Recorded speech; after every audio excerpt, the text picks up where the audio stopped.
Good morning. So Esther is very loyal, and she said one of the jurors, one of you, requested off early today because of a school matter, which is fine. And what she reported to me is that juror requested 3:30, and all the jurors said, "How about 3 o'clock?" So who am I to say no? We'll break at 3 o'clock today. You've been very, very patient during this entire trial, and if you can get home a little drier, that's fine. In any event, Detective Roberts, you're still under oath, and the people may continue with strike that. Defense may continue with their cross-examination. Thank you, Your Honor.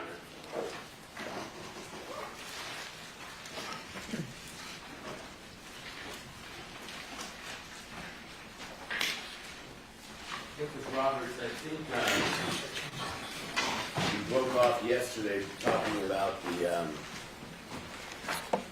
the parking lot at Target, and then the surrounding video cameras that were there or not there at the time that the incident took place. You recall that? I recall that. Okay.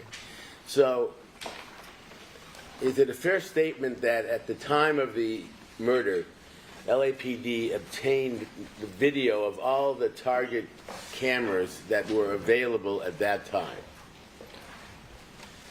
That is my belief. And it was only later when it was learned that there was perhaps another camera or cameras that could have been exercised but were had to be within a 30-day period, and they missed that 30-day period. That's my belief, yes. And we were talking about Mr. Baker and his presence at the Target, and whether or not he did or did not get into a vehicle that had been parked there by Monica Sementilli. We call that, correct? Yes. And you understand that there have been various opinions as to who did or did not, or if anyone got into that car or not. Objection relevant. Sustained. Well, were you present or were you aware of Detective Gable's testimony concerning whether or not he was able to observe a person, anyone, entering or not entering or leaving the vehicle driven by Ms. Sementilli? I wasn't in court on the day that Detective Gable testified. Okay. And you understand, well, we'll get that back to that because there have been other individuals who've experts asked to determine whether or not someone got in or not. And I would object to counsel's testimony. Sustained. we'll deal with that. Let me ask you this. You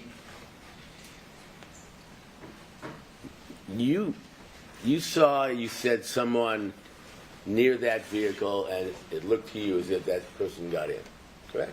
Yes. Where did that car go following the time it was parked there, which you say included Mr. Baker, in your opinion, in My the opinion. vehicle? Where did it go then? It went straight and did almost like a U-turn around the parking area to come down the next lane, and then parked near the back of the parking lot across from the Payless. Okay. You have that on videotape? Yes. Can we see that? Well, I don't have it on videotape, but I think it's been played with the court.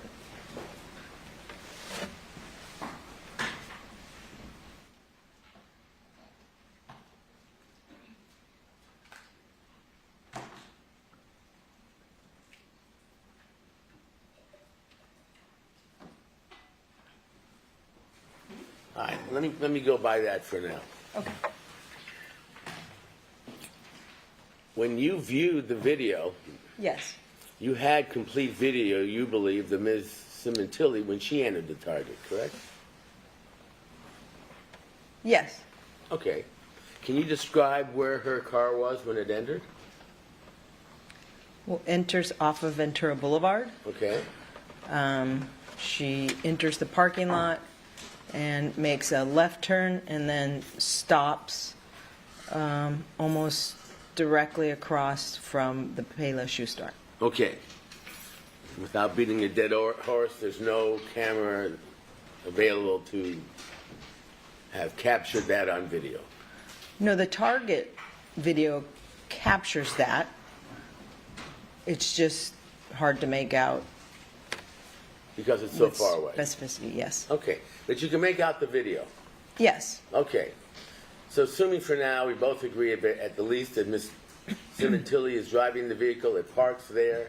Same objection, Your Honor. I'm sorry, the same objection mean, Testimony. I thought that was part of the question. Continue. Does the vehicle park there? no, well, I wouldn't say park, but it stops there for, Okay. Wrong word. Stops. It stops for, Okay. I don't know, And 10, that's 20 when you seconds. say it's very difficult, but you think you believe you see some figure enter the car. No. Well, yes, it comes across the parking lot in front of the car, and then, yes, I believe the figure goes around the front of the car, gets in the passenger side door. And then what does the car do? That's when it repositions to the rear of the parking lot. Okay. And can you describe the motion of the car then, if we're looking at it? Does it go to the right if you're looking from the store to the parking lot, to the right side of the parking lot, left side, back, front? I guess that would be considered the south side of the parking lot. Okay. I don't know, right, left.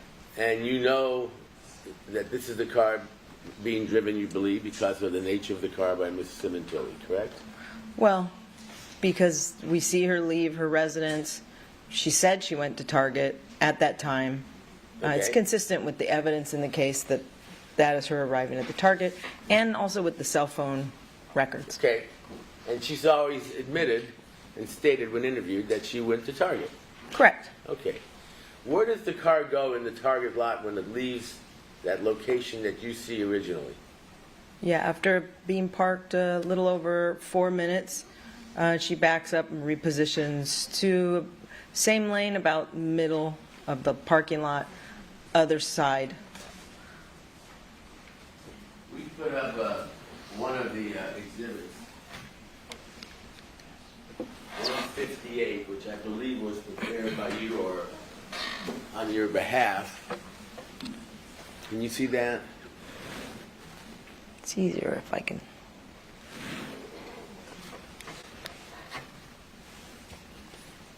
Yes? Okay, is Monica's vehicle visible in that, as it's moving along, in that video, I'll call it?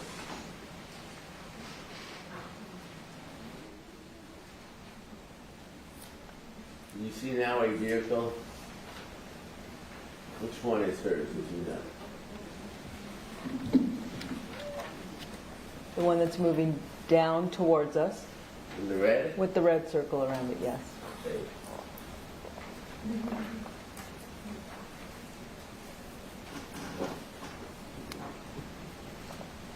It's moving down, and what does it appear to be doing now? Parking? Parking mid-lot, yes. Okay.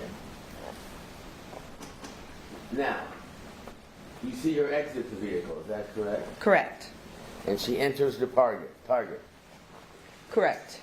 And there are some videos we've seen where she is entering and also leaving the target. Yes. So you have those events memorialized on the video, correct? Correct. And then where does she go? To the Ralphs. And how does she get there? She drives the F-150. Gets back into the F-150, correct? Yes. And is she seen leaving the shot, caught by the video cameras? I'm sorry? Do the video cameras catch her leaving the store in the target in the vehicle? Yes. So we know how she exits and where she goes. Yes. Does the video show anybody exiting her vehicle at any time that she has parked in the lot, gotten in the store, returned to the car, or exited the target lot? No, it does not. And is it seen leaving the target lot? Yes. Is it seen entering the Ralph's store? Yes. Okay. So the question then becomes, if in fact, and this is not agreed upon necessarily by all sides. Again, Your Honor. Counsel, you notice, don't. If Mr. Baker, you believe, was seen entering the vehicle, correct? Correct. When did you see him exit the vehicle? I did not see him exit the vehicle. Did you see the vehicle that he was parked in the rear of the Target parking lot, still there when Ms. Sementilli drove her vehicle out of the lot?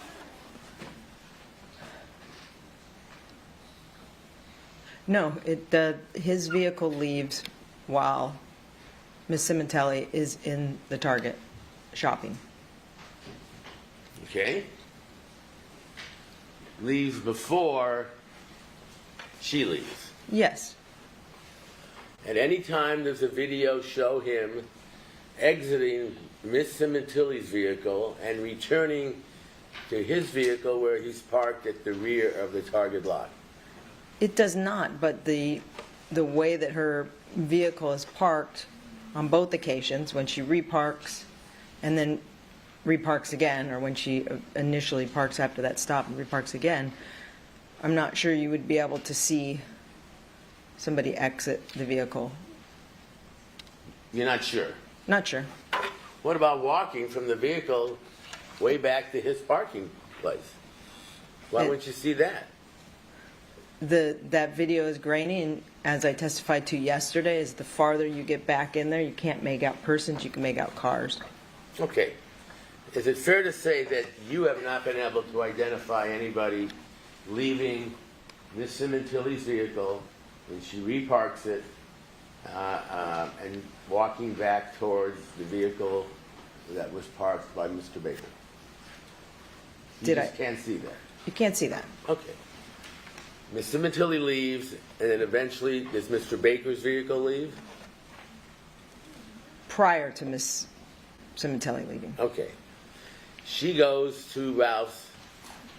You have a video indicating where Mr. Baker goes following his leaving the Target parking lot. Yes. And where is that?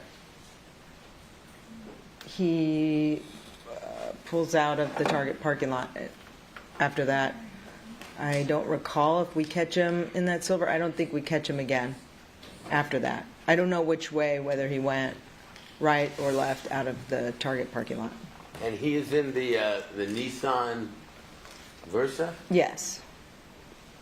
Is it fair to say the next time his vehicle is observed, it's in relation to, well, you tell me, when's the next time that vehicle is picked up by any cameras in the area that happen to show his route? I don't recall after that. Okay. That silver Nissan Versa. Eventually, it's your belief it's taken or driven to the area of the Sementilli home, and the two joggers get out, come up, commit the crime, and then leave in the Porsche that belongs to Mr. Sementilli, correct? I'm not sure in the area of the Sementilli home, whether it was half a mile down the road or a block around the road. We don't know that, but eventually, yes, I believe that they come to the Sementilli residence in the Nissan Versa. Okay, and that's where the murder occurs. Yes. All right. We've gone through the time line on those events. Right about 5 o'clock, the Porsche exits the home and leaves going down Queen Victoria Lane and then to Oakdale Boulevard, correct? Correct. Eventually, that car is not found until a day or two later, is correct? Correct. Yes, Porsche. correct. The Porsche. Yeah. Do you know if the Porsche was moved at all from the location where it was eventually found? That is, was there any evidence that the Porsche had been parked initially somewhere else and then moved before it was found by LAPD? On Khalifa, I have no reason to believe that. I believe there is a witness that actually saw it park or saw it there. and I have no reason to believe that it was moved from that Khalifa location.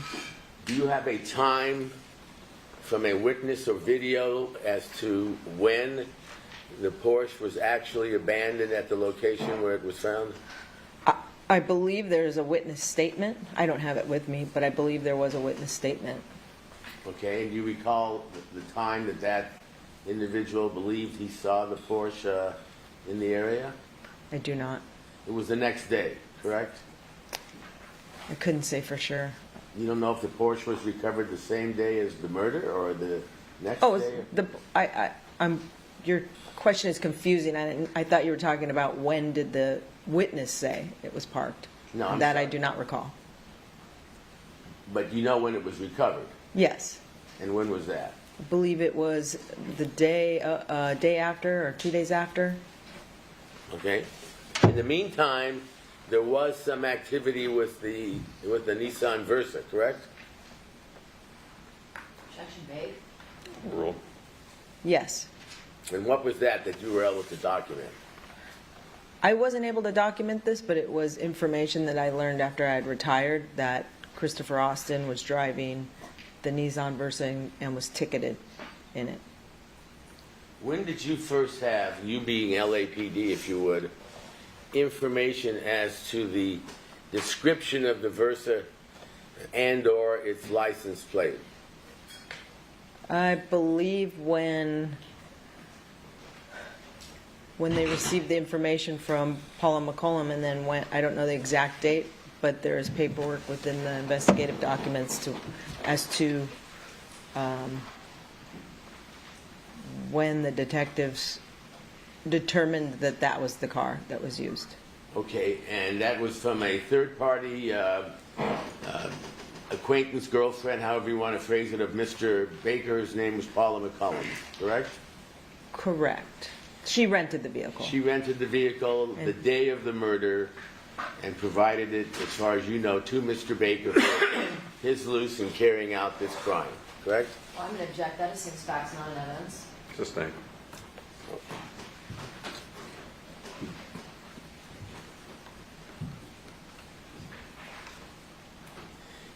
That Versa had not been rented the day before, as far as you know. Am I correct? Objection vague as to the day before what? It's overruled. Day before the murder. My recollection was it was the day of the murder. Okay. And that was obtained through investigation at Enterprise Rental Car, correct? Correct. You're aware that Mr. Austin had initially stated that the Versa was the car that had picked him up at the airport the day before. I believe he stated that Baker drove a lot of cars and he wasn't quite sure. Okay. When was the Versa first recovered by LAPD? I'm going to object. Assumes facts, not an evidence. It was ever recovered. I'll allow this. It wasn't recovered. As far as when did the detectives serve a search warrant on the vehicle? Is that what you're... When did they identify it as being one of the cars used in the murder? Again, I don't have that exact date. I'd have to refresh, if you have something can refresh my... I know it was in 2017. Okay. So I can find that, but my only point was it was within a few weeks of the murder. Is that I'm correct? going to object. Misstates the evidence. It's overruled. My recollection is it may have been longer than that, but I just... I don't know the exact date. You know It may have been actually after robbery homicide had the case, which was 5 or 6 weeks. I'm not exactly sure. Okay. But you came on the case, refresh my memory again, 2017? Oh, no, end of 2019. 2019. By that time, had the Versa been recovered? Yes. Okay. So at that time, or any time before then, had anyone at LAPD made an effort to run the license plate of the Versa to determine whether or not it had been stopped for any reason on or near the date of the murder? I can only speak for myself. I can't speak for anyone else at the LAPD. I ran Mr. Austin. I did not run the vehicle. The vehicle history was already part of the murder investigation. I ran Mr. Austin. And I did not locate that. and you didn't run the vehicle. I did not run the vehicle.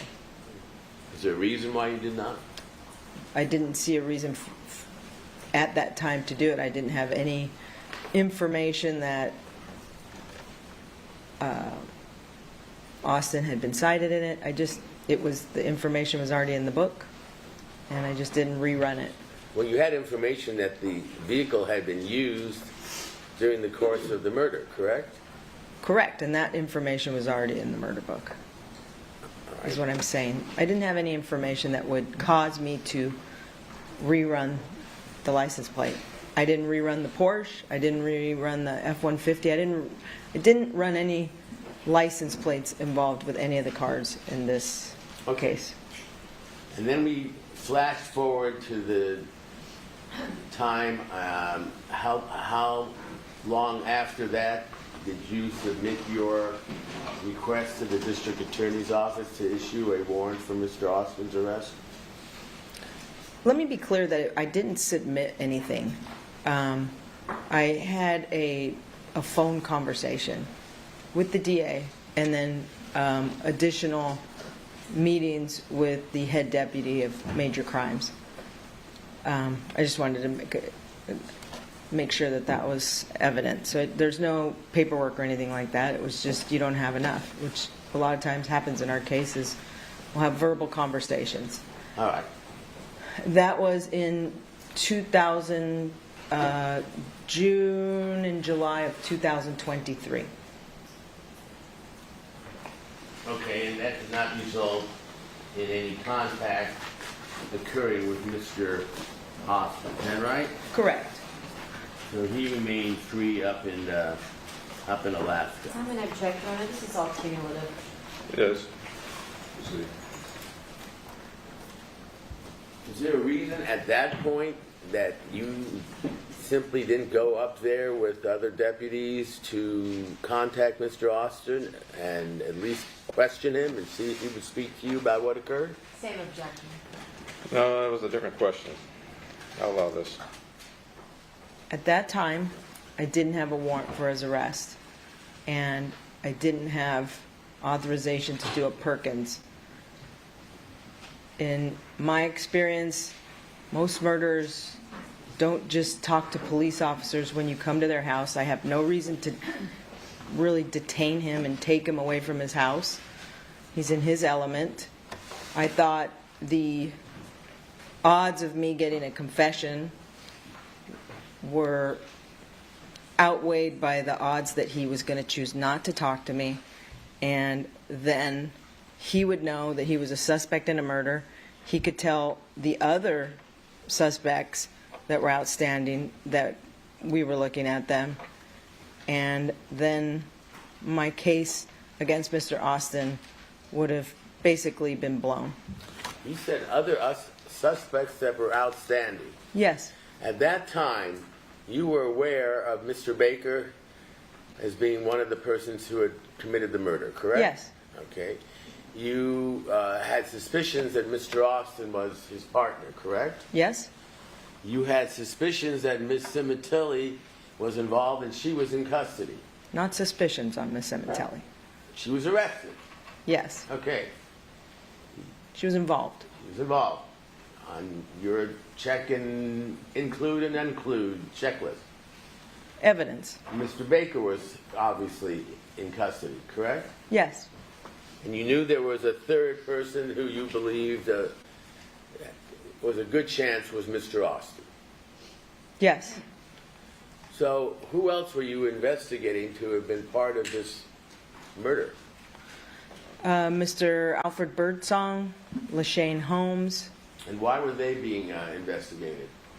Mr. Birdsong, because his actions again and his cell phone data indicated during critical times of events that took place in the investigation, he was in contact with Mr. Baker and Mr. Austin. We knew they had meetings up in, that he was present during the same time where the defendant, Monica Sementilli, was in Las Vegas with Robert Baker and Christopher Austin. All their phones pinged at the same location. All these contacts were between Mr. Austin and/or Mr. Baker and/or Mr. Birdsong. The phone contacts, yes, but that's if you just look at them individually. If you look at the entire picture, there is contacts during crucial things that are happening, and after there's contact between Baker and Birdsong, Baker and Austin, who we now know they were talking about the crime. Right in the middle of that, then there'll be a conversation with the defendant, Monica Sementilli, I see. on crucial events related to this crime. And you, of course, know what they were talking about. I do not know what they. Well, I know what. Yes, I do, because I believe Christopher Austin to be credible, and he told me what they were talking about. Okay. We'll get to Christopher Austin being credible. Okay. At some point, Mr. Austin gets arrested. Is that correct? Yes. And that is because someone, after you're off the case, decides it would make sense to run the license plate of the vehicle that you knew for 3 or 4 years was involved in the murder case, the Nissan Versa, right? Objection argumentative. Sustained. Was the license plate of the Nissan Versa eventually run? Yes. And who did it come back to? Or did it have any hits on it? Well, it comes back to Enterprise Rental Car, because that's who owns the car. By the way, do you know do you have photographs of that vehicle? The photographs of that vehicle, I believe I testified to yesterday. We have photographs when it was searched, and they're part of the investigative materials that were turned over. Do you know at that time, are you aware that at times there came a time when rental car companies did not advertise the names of their rental car companies on the vehicle itself for security reasons? I'm going to object. Assumes facts and not evidence. Sustained. Do you know whether or not the Versa Nissan rental car that was documented as being used in this case contained a decal or some other identifying item on the vehicle that it was an Enterprise rental car? I do not. Could you determine that by looking at the photograph? If there was a photo of a sticker. Okay. And you have that photograph? I don't have any materials related to the murder books. And where would they be? Those would be at Robbery Homicide Division. If they exist, they'll be there, correct? And everything contained within those murder books was turned over to defense counsel and to the prosecution. So. And the new detectives on the case, Detective Byers and Farrell. What is the question? Are those the new detectives on the case? No, I think they are. They've been sitting behind us for like 6 weeks. Your question. Your Honor. It's all right, counsel. If you could repeat the question Do you regarding. know if these gentlemen took over the case following your retirement? I would assume so. They've been sitting in court the whole time. That's what I said. Exactly. Okay. You've worked with them, haven't you, since you've returned, just in preparation for this trial? I've worked with Josh and Corey for years. Okay. But specifically on the Sementilli Baker case? To catch up and so forth. Sporadically. Okay. So did that issue ever come up concerning the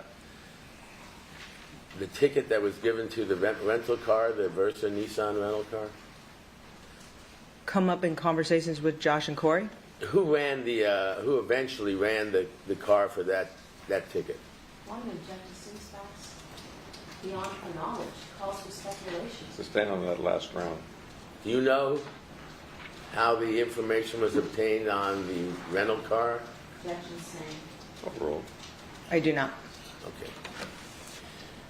But you do know that eventually a warrant was issued for Mr. Austin as a result of the new information involving the rental car being stopped while he was driving it. Is that your understanding? My understand. Again, Oh, sorry. based on hearsay. Your Honor, she's I testifying. understand, I'm gonna allow it. My understanding was it was multiple factors, not just the ticket. There was, one of them was the information that Christopher Austin, the information that came from witness Paula McCollum when we were prepping for trial that was supposed to take place in the early part of 2024. We interviewed Paula McCollum, and she told us that Christopher Austin and Robert Baker were in Las Vegas at the same time that Monica Sementilli was in Vegas in June of 2016. That information was verified through cell phone records. That was one of the things. The other thing was cell phone records. Another. Told you that when? Your Honor, again, I'm going to ask that she be allowed to finish her answer. I'm gonna allow this interruption. When we were preparing for trial, it was either at the end of 2024 or the beginning of 2025. We were going through her statement, and she told us that. So she, One moment, now you can finish your answer. Thank you. so she gave you a statement. moment. I'm sorry. Finish your answer. Thank you, sir. The other element was the seatbelt, that he was cited in the car for the seatbelt violation. Then we had, I learned that financial records were obtained from Christopher Austin, and one of those was for a ticket for the flyaway, which we knew that the second suspect was dropped off in the flyaway. And the last part of the information was financial records that corroborated that Christopher Austin paid for airline tickets with his through his, I believe it was through his Chase account. I didn't have any of those records prior to retiring. Did this all occur while you were still investigating the case? It occurred while I was what we call in the LAPD kind of burning time. So I was still active on the books at LAPD, but I wasn't actively working anymore. So when the decision was made to arrest Mr. Austin, you were no longer an active part of that investigation. I was retired. And that occurred in October of 2024. Is that correct? That's incorrect. When I retired, we were still at that time preparing to go to trial in No, my 2024. question has to do with the arrest of Mr. Austin. Again, Your Honor, Well, if the witness the- could finish her No. answer. It was non-responsive. Your question is, when was Austin arrested? Yes, finally arrested. based October on- 24. Okay. You were no longer involved in the investigation of the case at that time. Correct. It had been taken over by Detective Farrell and Byers, correct? Yes, Farrell. Okay. So you played no active role at that time, Well, they would. other than interested in the case, obviously. Fair statement? No. It's, What role did you I take? had conversations with Detective Byers, trying to bring him up to speed on the case, and related to the Perkins operation that they were and the importance of following through on the arrest of Christopher Austin, and any help that they needed in relation to that arrest. They knew if I could help in any way, I was available to do that. Okay. And then the Perkins operation took place, as you know. Yes. There was detailed interviewing of Mr. Austin by the detectives and Deputy District Attorney Stagel. You're aware of that? Yes. There was an eventual proffer given. 2 proffer dates took place when he was interviewed again, and eventually he got the deal in exchange for testifying against Ms. Sementilli, correct? Objection argumentative and compromised. It is. Eventually he pled guilty, Yes, in exchange for his truthful testimony of course. in this case. Truthful testimony. Did you hear all the interviews of his truthful testimony during the course of his interrogation, his Perkins conversations and his conversations with Ms. Silverman and Ms. Stagel during the proffer? Did you listen to all those interviews? Same two objections. So rule. I listened to the Perkins and to the interview afters. I did not listen to any of the interviews related to the proffer agreement. Now, as far as you knew, the purpose of going up there and arresting Mr. Austin obviously was to find and prosecute the second murderer in the case, correct? Objection argumentative. So rule. I think there were many reasons why All right, they went up to... I'm asking about one. Can we start there? That was one of the reasons, yes. Okay. And the other reason was to see whether or not you could get him, or the Perkins people could get him, to implicate Miss Sementilli in the murder. Isn't that correct? To implicate any of the either in custody or outstanding individuals in this case. Okay. But the only outstanding individual in the case at that time who was in custody and awaiting trial was Monica Sementilli, correct? Well, correct. In custody, yes. Right. Mr. Baker had already pled guilty. Isn't that correct? That's correct. So before, do you know what year it was and month that Mr. Baker pled guilty? Yes. When? The month, I know it was towards the middle, maybe August of 2023 Okay. or 2020, 2023. 2023. Yeah. And you know that he came into court and voluntarily pled guilty to all the charges, had no deal, and was sentenced to the maximum penalty, life without parole, correct? I know that, yes. You're also aware that following his plea, he indicated that he would be a witness and was willing to be a witness in the case and tell the truth about what he knew occurred in this case. You know that? I know he agreed to be a witness in the case. Okay. And as far as the topic of his testimony or the answers, we're going to be hearing that shortly. I take it you're withholding any judgment as to whether or not he's telling the truth or not until you hear him testify, right? Well, no, I would say no on that because I've seen his multiple statements and they've changed every time, so I wouldn't know which one to believe. I wouldn't know what version was his truth. Okay. But then you don't have to make that decision, do you? No. Objection argumentative. Sustain. That's up for the jury to decide. Same objection. Sustain.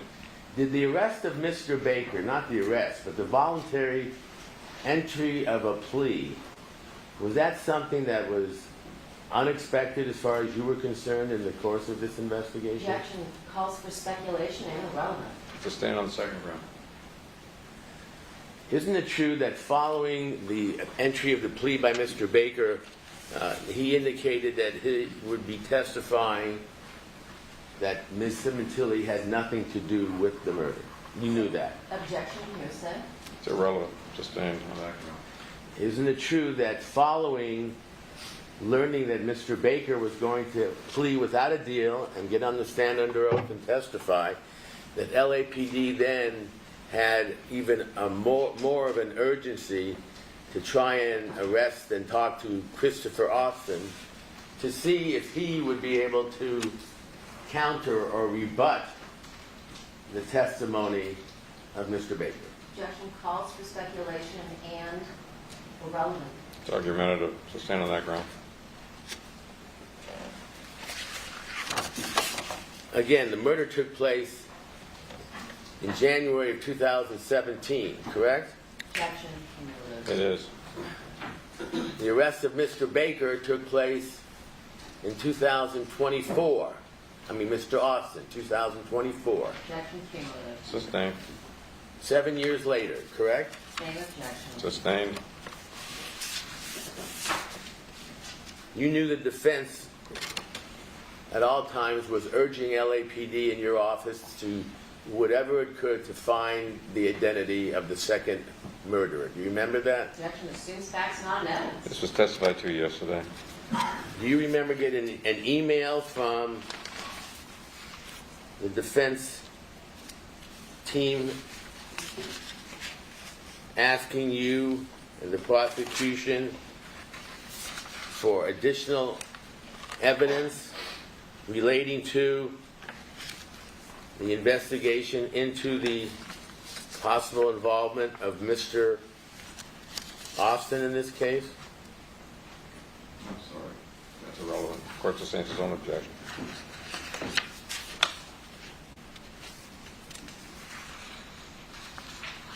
Objection. It also I've already says- ruled on it, counsel. There's nothing to say.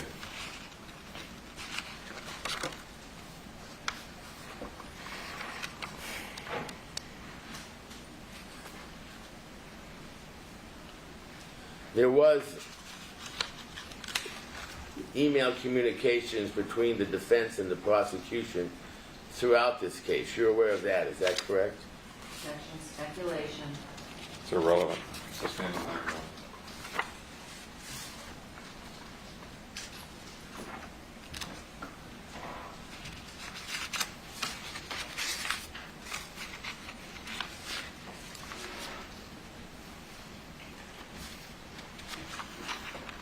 I might have 1 minute, Your Honor, please.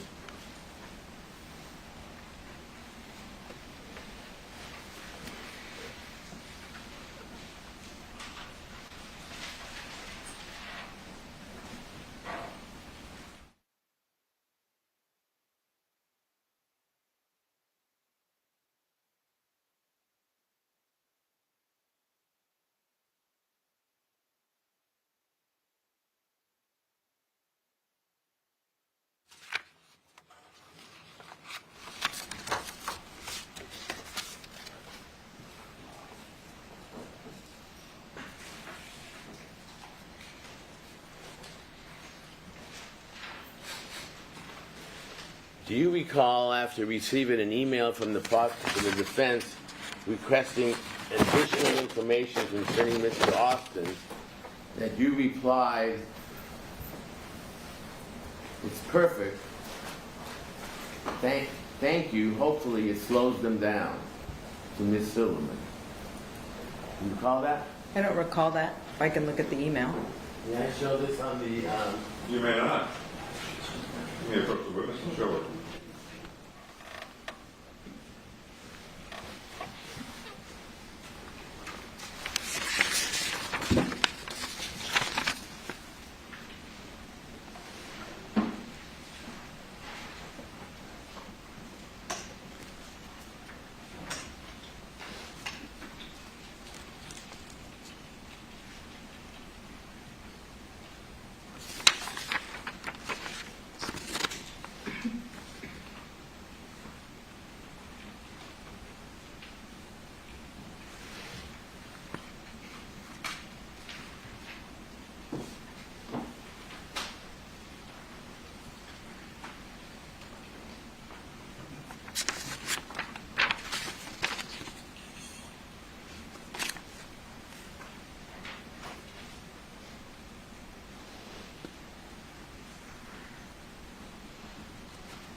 Did you send that email to the attorney to this case? I sent the email to the prosecutor in the case. Okay. And we were copied on that? I don't know how my email was sent to you, but Well, it was in response to a request for additional information concerning Mr. Austin, isn't that correct? in the totality of that email, my recollection was it was in response to discovery. Yes. And during that time, I was being overloaded by requests for discovery, requests about not receiving discovery that I knew that was already turned over, things of that nature. And I believe my response was actually of a longer chain that's not incorporated in there, because my memory is that response was that I provided what was requested, and that hopefully that would slow down the requests for additional discovery so that I could actually work on the case. That's Well- my recollection. It follows an email to you indicating that you're putting remaining discovery together Yes. involving Austin being excluded from the DNA from the passenger seat. That you previously received an account, raw notes, and other discovery. I'm objecting to reading it. Sustained. No foundation.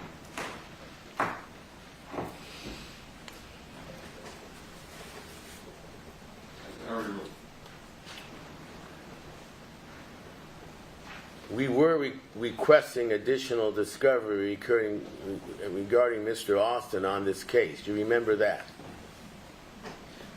Yes. And you said it's perfect. Hopefully, it slows them down. No, this will be allowed. You may read that last part.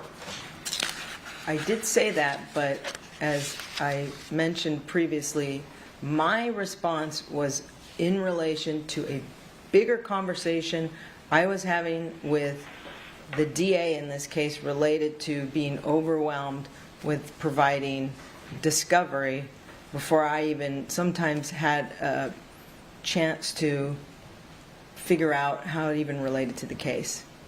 And it was discovery relating to Mr. Austin, correct? It was discovery relating to the case.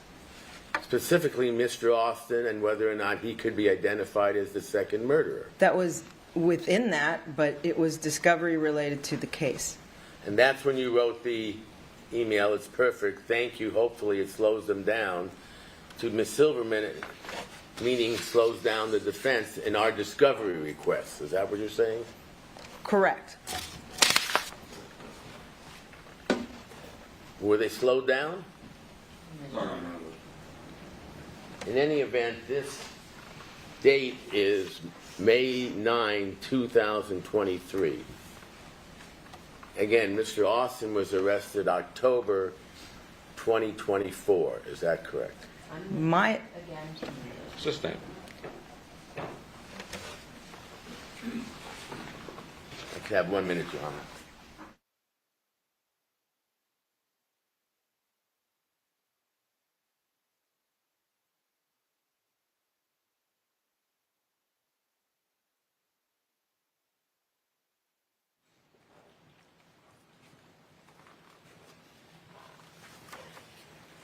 Did you ever go to the district attorney's office, ray an outstanding suspect, Alfred Birdsong, and request any arrest warrant for him? Ray, is that regarding Ray? Is that, Alfred is your question Birdsong. regarding Alfred Birdsong? You said Ray. No, Alfred. Ray, regarding. Regarding, okay. No. I didn't have the information that was provided from Christopher Austin at that time on Alfred Birdsong. You knew he was involved in the case. I highly suspected he was involved in the case based on the phone records and his relationship with Baker, and with Baker going to Vegas on the times that right after the crime, and the fact that he was that they went and saw Birdsong when they were in Vegas in June. But that was information I had after the June visit. Well, was there a suspicion at some point that Mr. Birdsong could have been the second murderer? Yes. So was any attempt to arrest him or prosecute him for this crime? I did not have the probable cause at that time to arrest Alfred Birdsong. He had been interviewed multiple times in the case and denied any involvement, matter of fact, and I didn't have...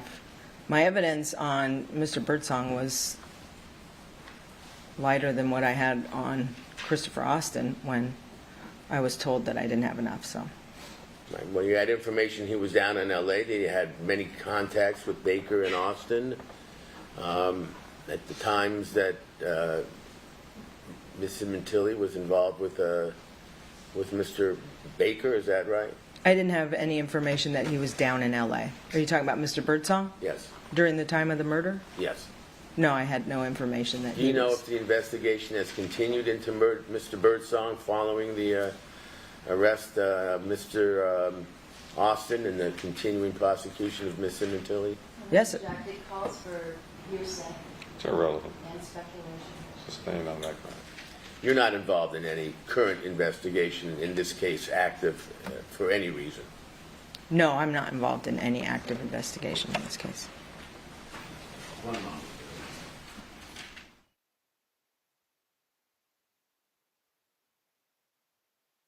I have a photograph of a pair of shoes, look like tennis shoes. If they could be marked defendants next in order. 625. 625. Sorry.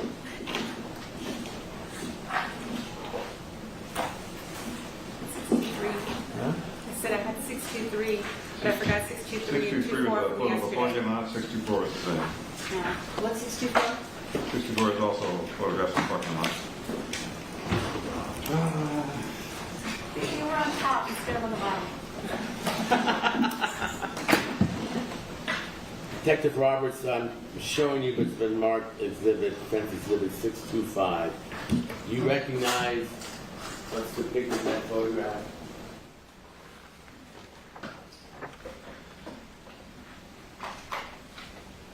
Pair of shoes? Okay. Do you recall, now I know you weren't the initial officer investigating this case or on the scene, but in reviewing the facts of the case with the other officers and so forth, do you recall LAPD taking a photograph of those shoes during the course of its initial investigation the night of the murder? I'm going to object to since facts not in evidence. I'll allow this. I don't recall that. Do you know if any photographs were taken of any shoes the night of the murder or within a few days of the murder at the Sementilli home? Not that I recall. Is this the first time that you've seen the photograph of those shoes? No, I saw a picture of them, I don't know, prior to my testimony. In this case? Yes. This Yeah. week? Yeah. No, last week. And under what circumstances did you see it? Just that it was, I'm not sure if it was information that it was related to the blood evidence on the shoe. Okay. There wasn't really any relevance to it. It was just that there was blood evidence recovered from those shoes. Well, whether it had relevance or not would be an opinion of yours, correct? Didn't have any relevance that I can remember in my conversation other than it was related to blood evidence. Can you verify that the shoe was observed in the residence where the murder took place of the Sementilli home that evening or within a day or two? Same objection, assumes facts not in evidence. as well. Sustained. Do you know if it was booked into evidence? Don't recall shoes booked into evidence, but Do you know if that photograph was booked into evidence? I do not know. Did you talk to Detective Parshall or any of the other officers on the case when you came on about that shoe and what role it did or did not play in the investigation? I did not.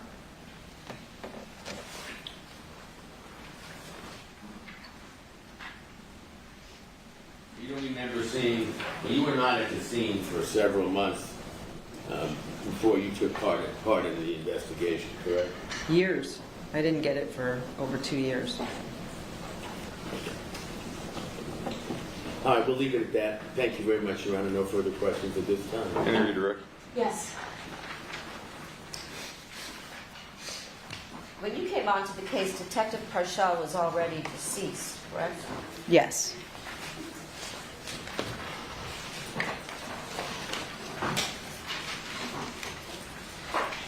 Is it your practice to arrest people for murder based on suspicion? No, just, at least for me, equally important than arresting somebody for murder is not arresting somebody that is innocent. So I like to have an abundance of probable cause. Probable cause is the correct standard, not suspicion, correct? Correct. And do you arrest people on the chance that perhaps they might confess? No.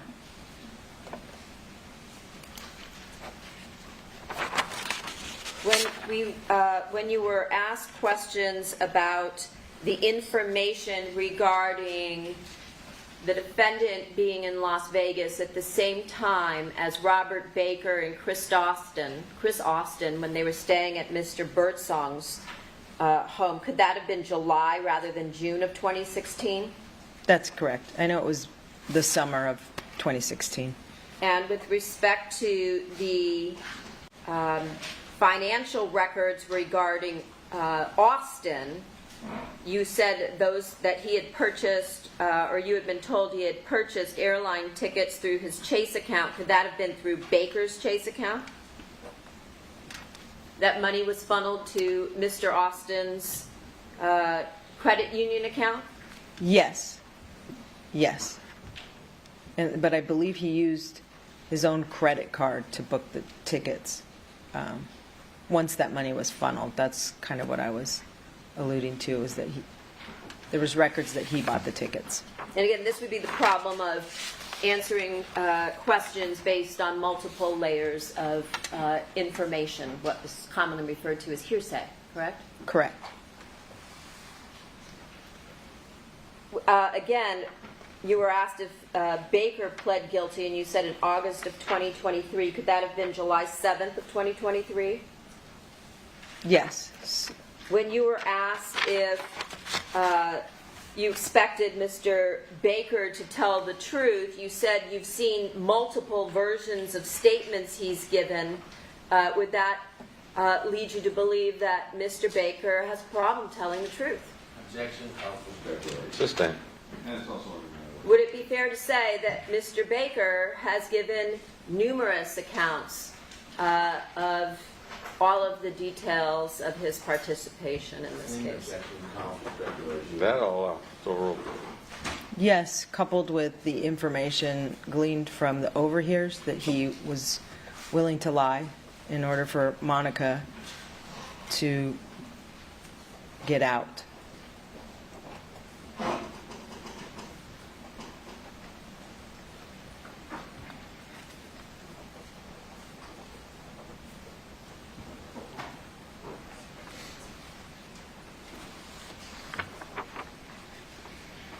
And when you were asked about the email regarding defense's requests, numerous requests for discovery in May of 2023, you said all of that discovery had already been turned over. Most of it, there was some stuff obviously related to Christopher Austin, because the issue was that it was an open investigation into an unknown suspect, and so there was some concerns about handing over that information, knowing that it could compromise any later operation.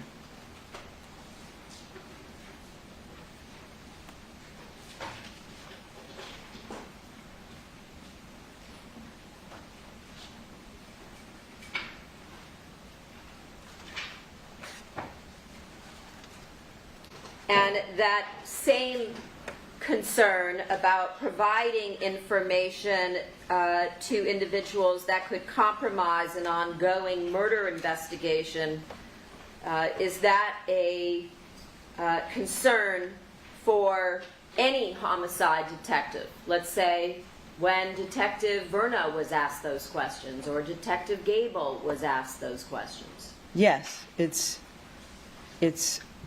almost never happens that we turn over information in regards to an active investigation on an individual we're planning to do any type of operation on.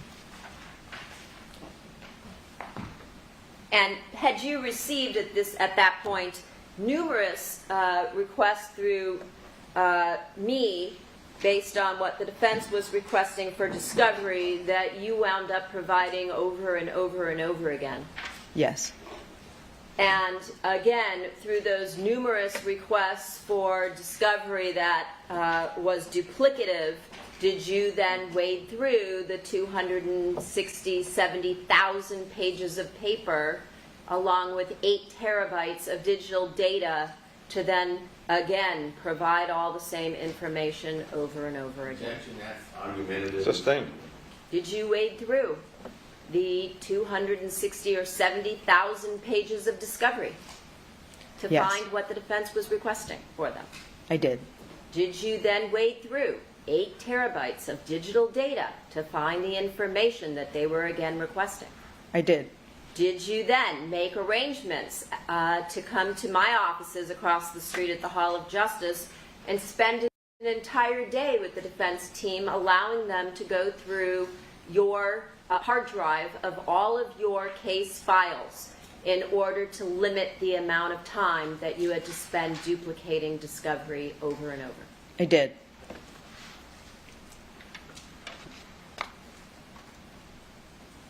With respect to the overhears, approximately how many hours of recordings are there that you have also provided to the defense? If I remember correctly, over 60?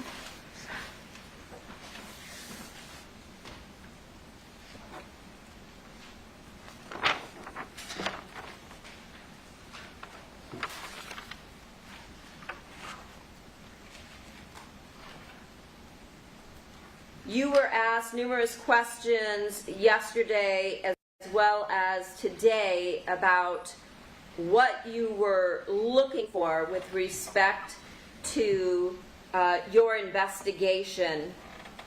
If you were looking for additional evidence regarding the defendant and you said that you disagreed, was that because you were aware that in this case there was a conspiracy to murder the victim? Objection, that's argumentative. Sustained. Would it be fair to say that you investigated not just the murder of Fabio Sementilli, but also the conspiracy to kill Fabio Sementilli? Yes. And so, did your investigation go to trying to uncover any and all individuals that might have played some role in the conspiracy to kill Mr. Sementilli? I did.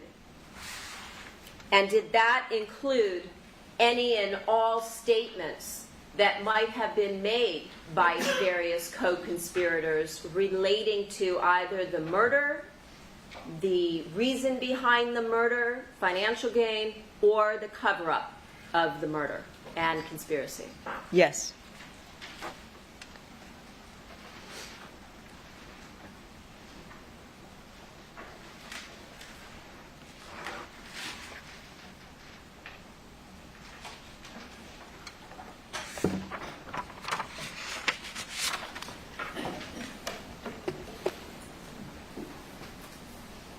Were you present for the testimony of the chief medical examiner for LA County?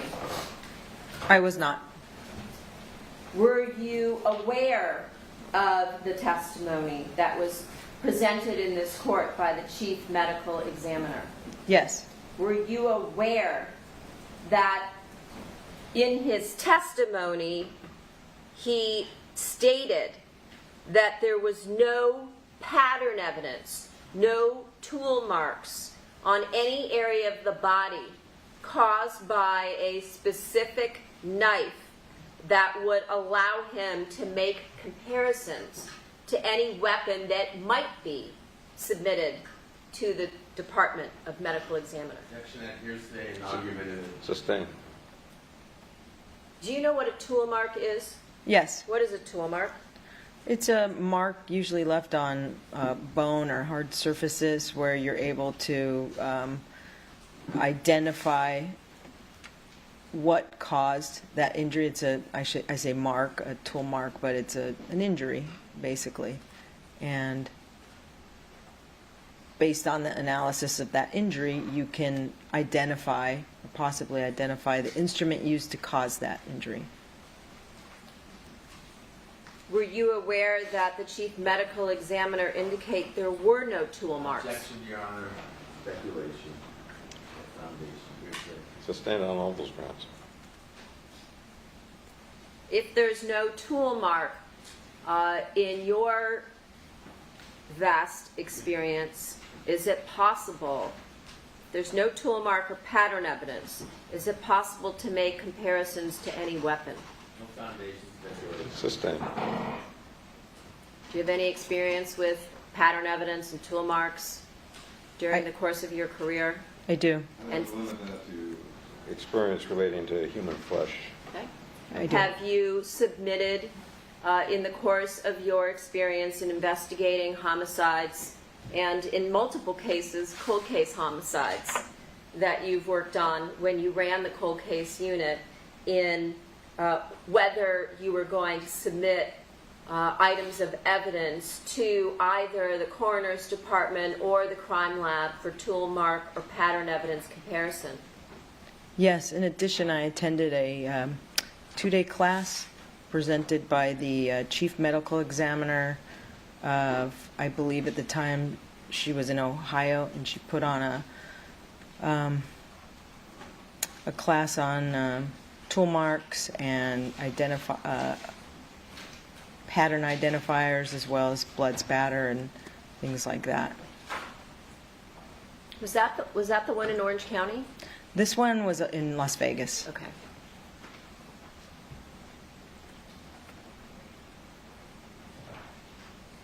And again, what is your experience with respect to submitting potential weapons for comparison to the crime lab or to the Department of Medical Examiners, tool mark experts, when they had one, for comparison purposes? Section irrelevant. Speculation. Sustained. If you don't have any type of tool mark or pattern evidence, is there any point in submitting a weapon for comparison? Section argumentative. Speculation. No foundation. Sustained on the first ground.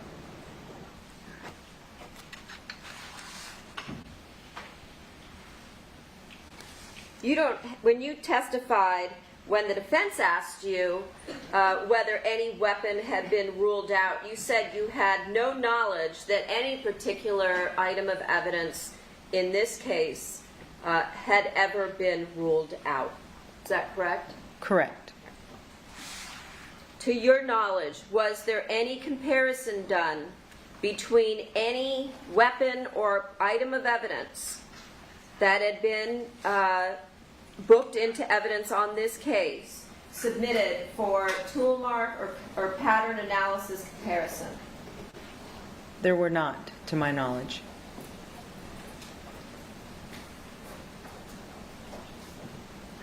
So when you said that no item of evidence had been excluded, is that what you're referring to? Yes.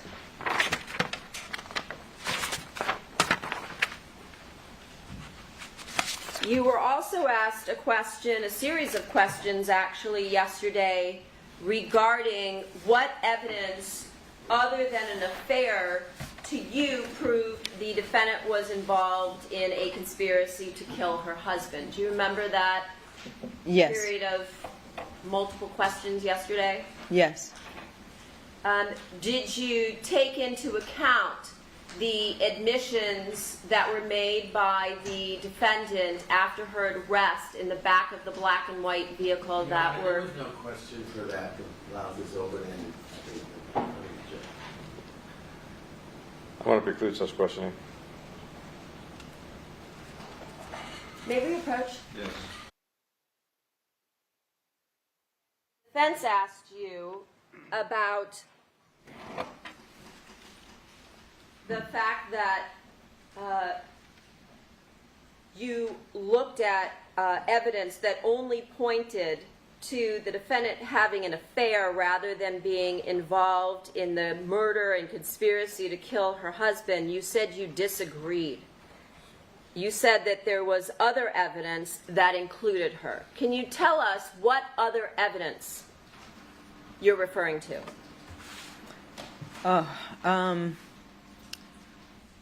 All the, I would say, incriminating statements in the overhears, the use of three-way calling, the pen pal system of sending jail mail to go undetected, the flushing, ripping apart and flushing of jail mail, the statements about wanting to change her name, the purchase of the brand new car, the statements that she was, wanting to have a different life when this was all over, the massive amount of text messaging, phone calling, texting on encrypted apps, deletions of crucial apps, deletions of things on her cell phone when prior to her arrest, running or queries on the computer about collecting life insurance when somebody's murdered. The use of the message feature in the lifestyle lounge, using those apps, encrypted apps, and the messaging feature through lifestyle lounge during the day of the murder, and then no longer using those things after the murder.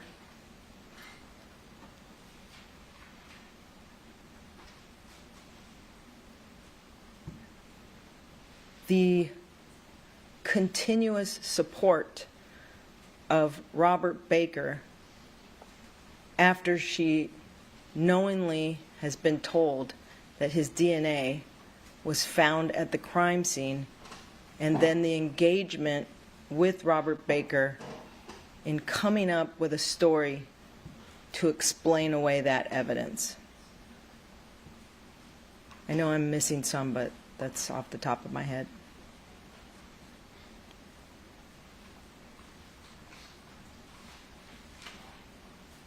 Did you also consider the numerous lies to law enforcement in every interview she gave? Objection called for conclusion declaration. Sustained. In your experience, can you give us an approximation as to how many homicide cases you believe you've been involved in investigating over the course of your career? Your real career, not your TV career. Hundreds. When you have a situation where someone's loved one has been murdered,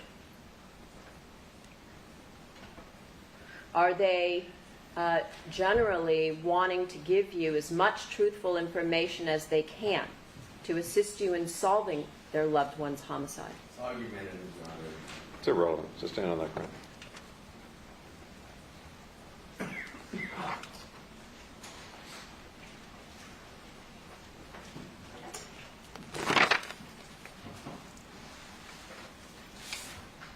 If the defendant in this case lied over and over to law enforcement throughout the course of various interviews, while also indicating to them that she wanted her husband's murder solved, would that be behavior that would be consistent with your evidence in this case? Yes. Objection, that's argumentative with respect to that. It's overruled.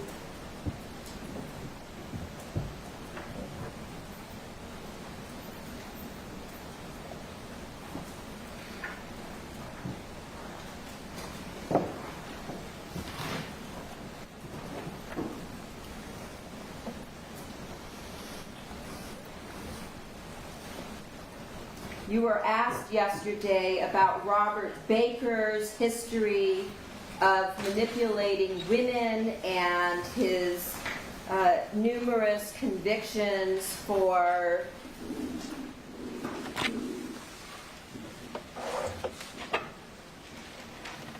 six different violations of the penal code relating to an underage minor. Did you also, in this case, review evidence of communications by Baker with others, as well as conversations in the jail overhears where it was clear that the defendant knew about his prior history and accepted him, as he said, for himself? Yes. Let me interrupt. Let's take our morning recess for 15 minutes. The admission applies. See you back here in 15 minutes. Present, jury, and alt is present. Detective Roberts is still under oath. People may continue on redirect.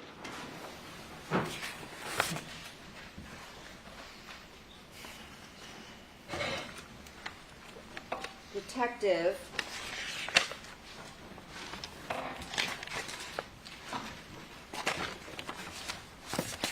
when you mentioned the lifestyle lounge application, did you review the defendant's cell phone extraction from item number 119 with respect to that particular website or application? Yes. I'll allow it. Yes. Approximately how many entries did you find on the defendant's cell phone extract between November of 2016 and June 13th of 2017, the day prior to her murder? Believe it was 3,800, 3,900. Maybe 3,997. I'm sorry, Mr. Wynn. I may have been confused. You said the day prior to her murder? Sorry, the day prior to the arrest. Thank you. Yes, that sounds correct.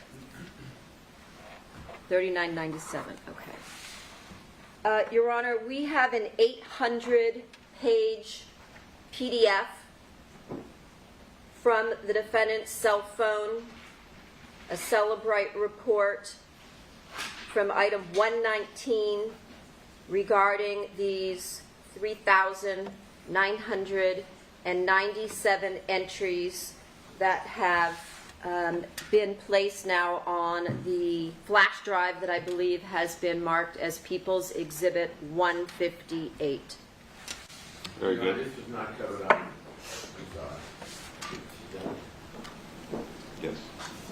It was not covered on cross-examination. Cumulative is already in your record Oh. in the South Side discussion. Actually, it was one of the items you mentioned in your answer with respect to what was brought up on cross regarding some of the evidence that supports your opinions in this case regarding the murder and the conspiracy, Well, correct? Because the approach briefly.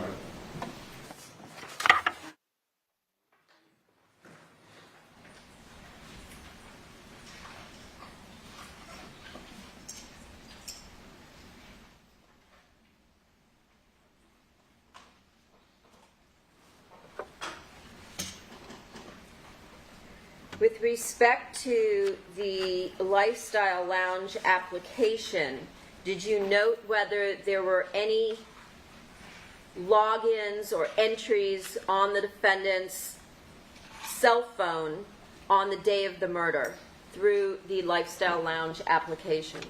Yes. And did you note how many or what time? I noted one that stuck out to me that was at 4:47, which was the time that Cyree testified that she was inside the Ralph store. That's also corroborated by the video evidence, that there's an entry where she logged into Lifestyle Lounge. Were there also several other entries on the day of January 23rd? Yes.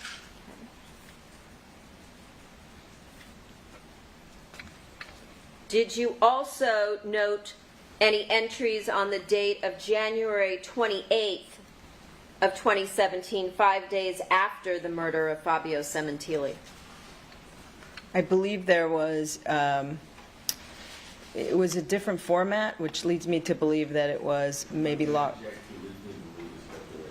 Sustain. When you say it was a different format, what did you note? The address to access Lifestyle Lounge was different in that it was like HTTPS www, which is consistent with logging in through like a desktop computer, a laptop computer on something such as Google or a search engine. Okay. So basically through a search engine to the actual Lifestyle Lounge website? Yes. And how was that different from what you saw on January 23rd? That is a login through the Lifestyle Lounge application. That is an application on typically on a cell phone or a tablet. Okay. And then, did you note when the next login was? There was not another login until June 7th, 2017. Okay. And between June 7th and a week later, at the time of arrest, June 14th, were there also multiple entries or logins to that Lifestyle Lounge website through a search engine? Yes. Did you also note whether or not, from looking at that cell phone extraction, that the Lifestyle Lounge application had been deleted from item 119 at the time of the arrest on June 14th? I looked into that, but I was not able to come up with that information. I'm going to show you something.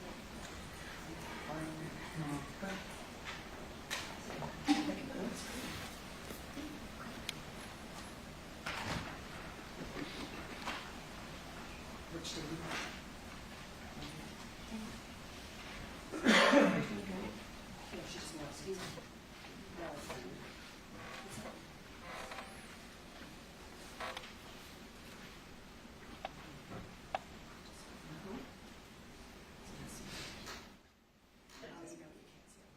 Do you see the column where there's a red yes Yes, in those boxes? I do. Let's see if we can make it bigger.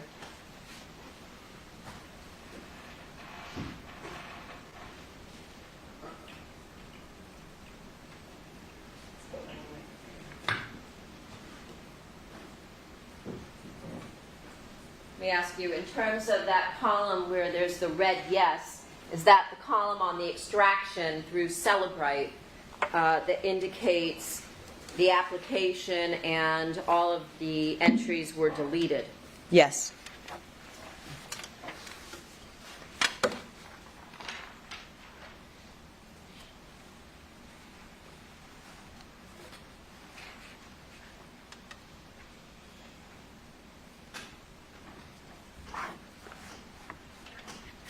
You were asked whether any search warrant for Baker's apartment occurred during the 4-month period between the time of the DNA results in February 14th of 2017, and his arrest on June 14th.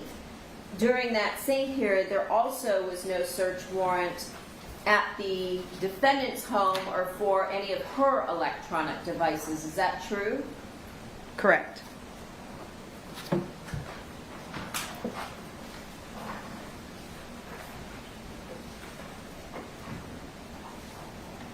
Did you also review a message on the morning of June 14th of 2017 from the defendant to Robert Baker indicating that she was on her computer cleaning up?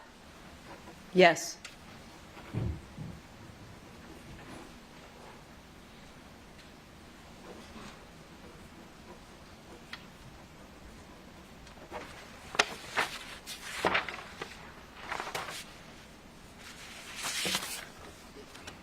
Now, you were also asked numerous questions about the Target parking lot and what you could observe versus what you could not observe. During the time that you observed someone coming around the front of the defendant's Ford F-150 as she comes into the parking lot and stops, what would be parallel to the Payless store,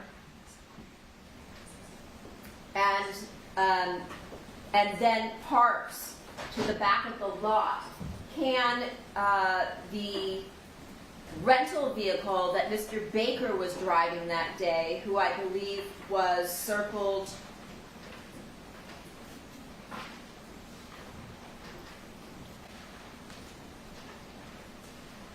in that area to the back of the lot that you referred to as an alcove, was his vehicle still in the parking lot at Target? Yes. Did you also note that Cy Ray testified that the cellular records put both the defendant and Baker in the Target lot at that same time? Yes.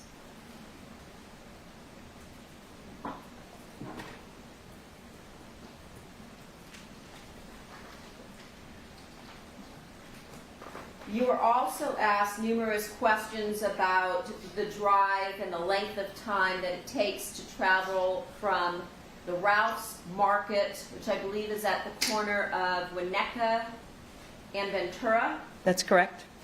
to the residence on Queen Victoria. And you said that it never took you 11 minutes to get home. Why did you point that out to defense counsel? What was the relevance of that? After that.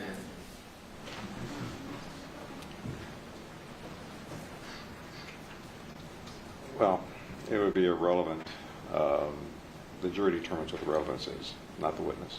Why did you drive that route or the various routes from that location to Queen Victoria numerous times?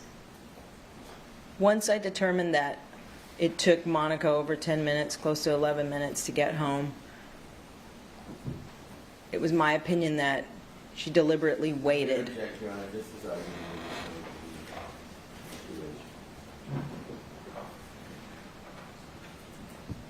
I'm going to sustain that, but not on that ground.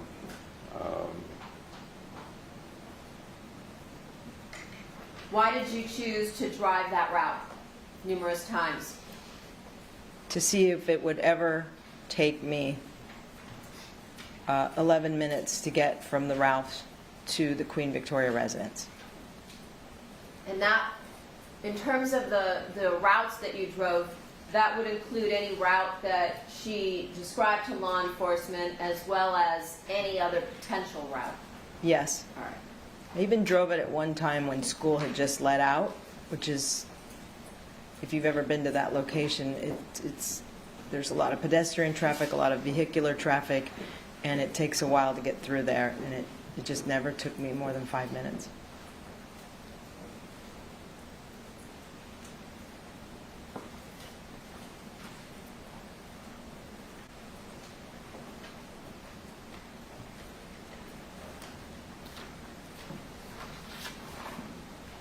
You were also asked whether Cy Ray was wrong with respect to the information he provided to you regarding Christopher Austin's location, and I believe counsel stated that Fayetteville was in Arkansas.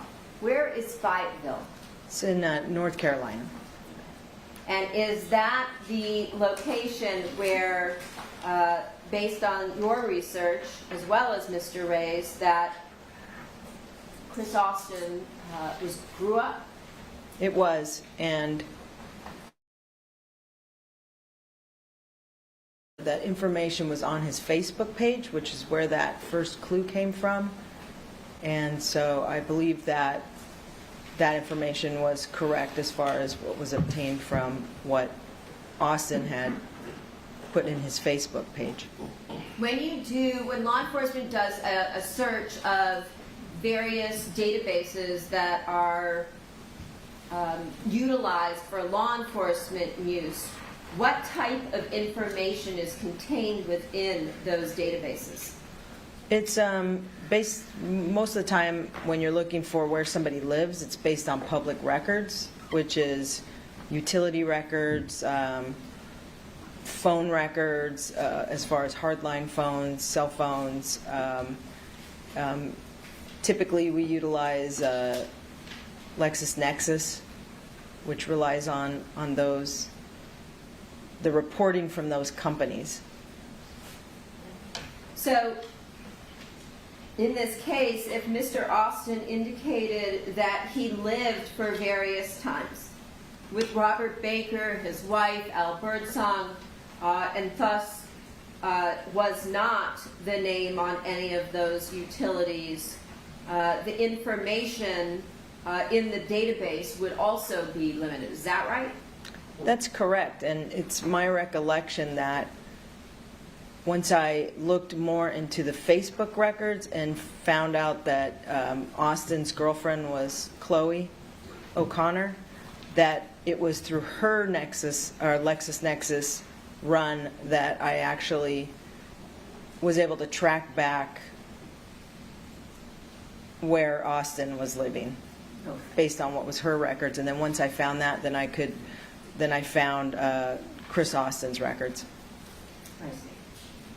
So what Cyree gave you in terms of Fayetteville was correct, and until you were able to identify the name of his girlfriend, you weren't able to identify the location where he was living. Correct. I believe you also told us that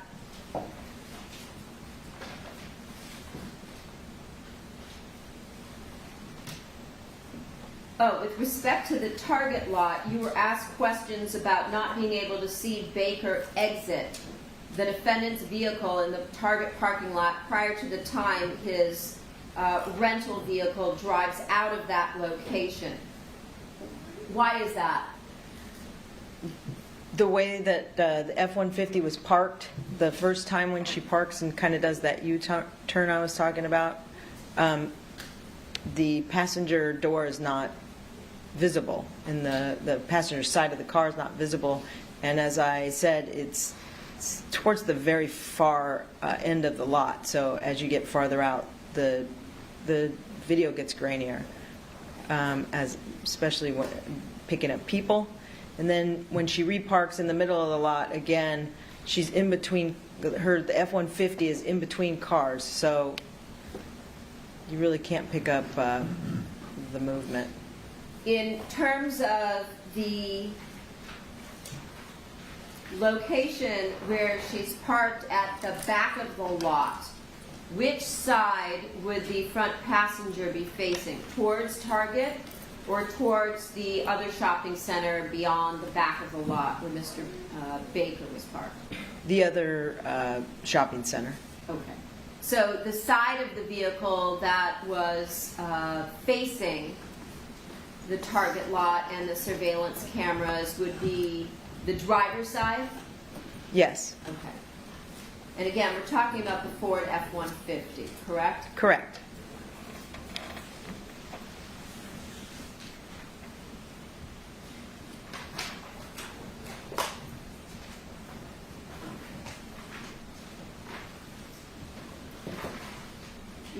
told us that there was over 60 hours approximately of overhears in the lockup, the court lockup facilities in Van Nuys and in Los Angeles. Did you review all of those recordings? Asked and answered. Not allowed. Multiple times. At any point in time, did you ever hear the defendant talking to Robert Baker, expressing that she hoped law enforcement would find the real killers of her husband? Objection, argument. Sustained. At any point in time, did she ever say anything about hoping law enforcement would find the people responsible for killing her husband? Sustained objection. No. At any point in time, did you hear her express any concern about the people who killed her husband still being at large?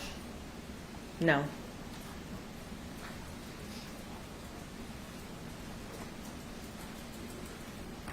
I have nothing to Anything further about this? No. And at no time, Detective Roberts, did you ever hear her in those hundreds or whatever the hours were of overhears confess to Mr. Baker that she was involved in the murder of Fabio Sementilli, did she? I'm going to check. Cumulative. The world. Direct confession, I did it? Yes. Correct. That never happened. Now, you gave some testimony concerning a difference in the format that you used for the Lifestyle Lounge examination on January 28th. Is that what you said?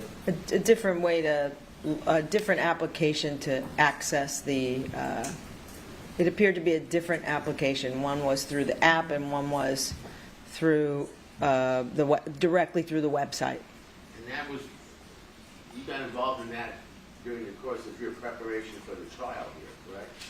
You learned about that. Actually, that came about, yes, as I was prepping, and the question last night before we recessed was, how do I know Monica wasn't out in the Ralph's parking lot smoking a cigarette and things like that?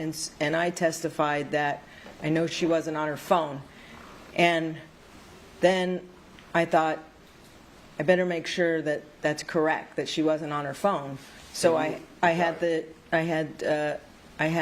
with the assistance of one of the clerks at the DA's office, help me with the records and actually determined that she had accessed Lifestyle Lounge, but it was, so she had utilized her phone, but was when she was inside the Ralph's. And then that led to a further investigation into the Lifestyle Lounge and her deletion of the app. Yeah, but none of that meant she couldn't have been smoking a cigarette when she left the Ralph's Market or in the car or at any time she was out of view of the camera, right? Correct.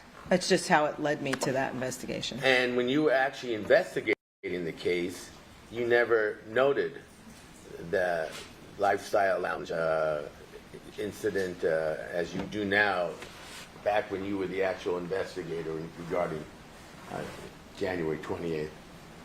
Well, I knew about Lifestyle Lounge and some communications that was made through Lifestyle Lounge. I didn't know the extent of the amount of messages that needed further analysis and about the deletion.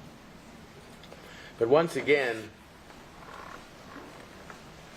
the longer somebody, Monica Sementilli, waited to get home, if she was involved in a conspiracy to kill her husband, the more time the killers would have to leave the residence without being detected. Doesn't that remain a fact?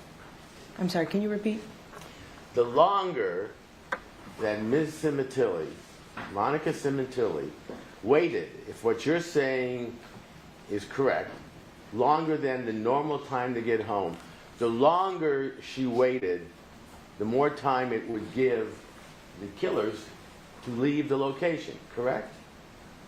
I think what's correct is it would give Monica the appropriate amount of time to not get home while the killers were still there. Okay, which would, obviously, if she was involved, would be one of her goals, correct? Yeah, I would assume. And if she wasn't, and if she was involved,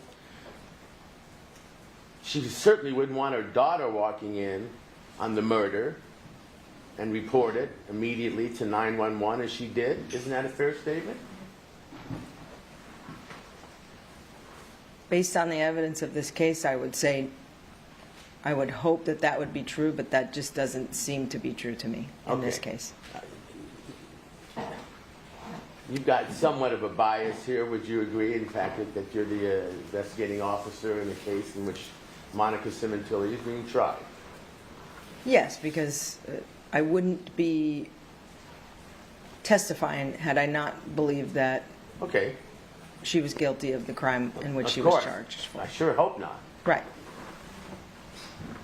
But the point you're making is you have no explanation for Monica Sementilli being on the phone with her daughter Bella 5 or 10 minutes before she gets to the house and doing nothing to prevent her from arriving at the house almost right at the time the murder is taking place. And if she was a conspirator in the murder, logic tells you she would have had Bella show up later. She could have met with her. She could have had lunch with her, coffee, go to Starbucks, and make sure neither one of them walked in on the murder, and more important, the murderers had time to escape. Isn't that a reasonable possibility? Objection calls for speculation It's as well argumentative. as It's argumentative. argumentative and compound. Sustained. Well, you gave some speculation why you thought Monica showed up right at the time of the murder, correct? I sustained the objection. Based on Okay. argumentative. And you did not initially include Bella in the in your maps to see how far she was from the doctor's office to where she had the interview from her residence, did you? Did I draw a map and have her? Did you? Sorry. Well, you said you drove the route from Ralph's to the home. How many times? Multiple times. It was, I would have to say, 10. Okay. Did you ever drive the route of Bella Sementilli from her school to her interview to the doctor's office, eyeglasses, and how far then that doctor's office was to the residence? No, Bella Sementilli was not a suspect in this case. And you thought it was irrelevant as to whether or not Monica Sementilli did or did not prevent or try to prevent her daughter from walking in on a murder that you're saying she had planned. That was irrelevant to you. I don't think it was irrelevant. It was just not supported by the evidence. Well, first you get the evidence and then you analyze it, correct? Well, I had the... Oh, is that just correct? That's my question. First Well, you get the evidence, the facts, and then you analyze it, correct? In this case, I had the evidence was there, so that's not correct in this case because the evidence was there for me to analyze. You had the times, right? All the times. You had Fabio Sementilli, even evidence proving he was alive at 4:37 that afternoon, correct? Correct. You had the times that the killers jogged up the avenue and Correct. entered the home, correct? Yes. You had the time they left, correct? Yes. And then you had the times that Monica Sementilli and Bella Sementilli arrived at the house, correct? Correct. And you did a great deal of efforts, a great deal of time to determine 10, 11 times how long it would take Monica to get to the house if she drove immediately from Ralph's and did nothing in between, correct? Yes. You took no consideration as to whether she stopped along the way, had a cigarette, ran into somebody, listened to something on the radio, had something wrong with her car, nothing like that. You had no way of knowing if anything interfered with her arrival at home when she left the Ralph's parking lot. Objection cumulative. Same. And most important, she was out of view from any cameras from the moment she left the Ralph's store with her package until she showed up at the house, correct? Cumulative. Sustained.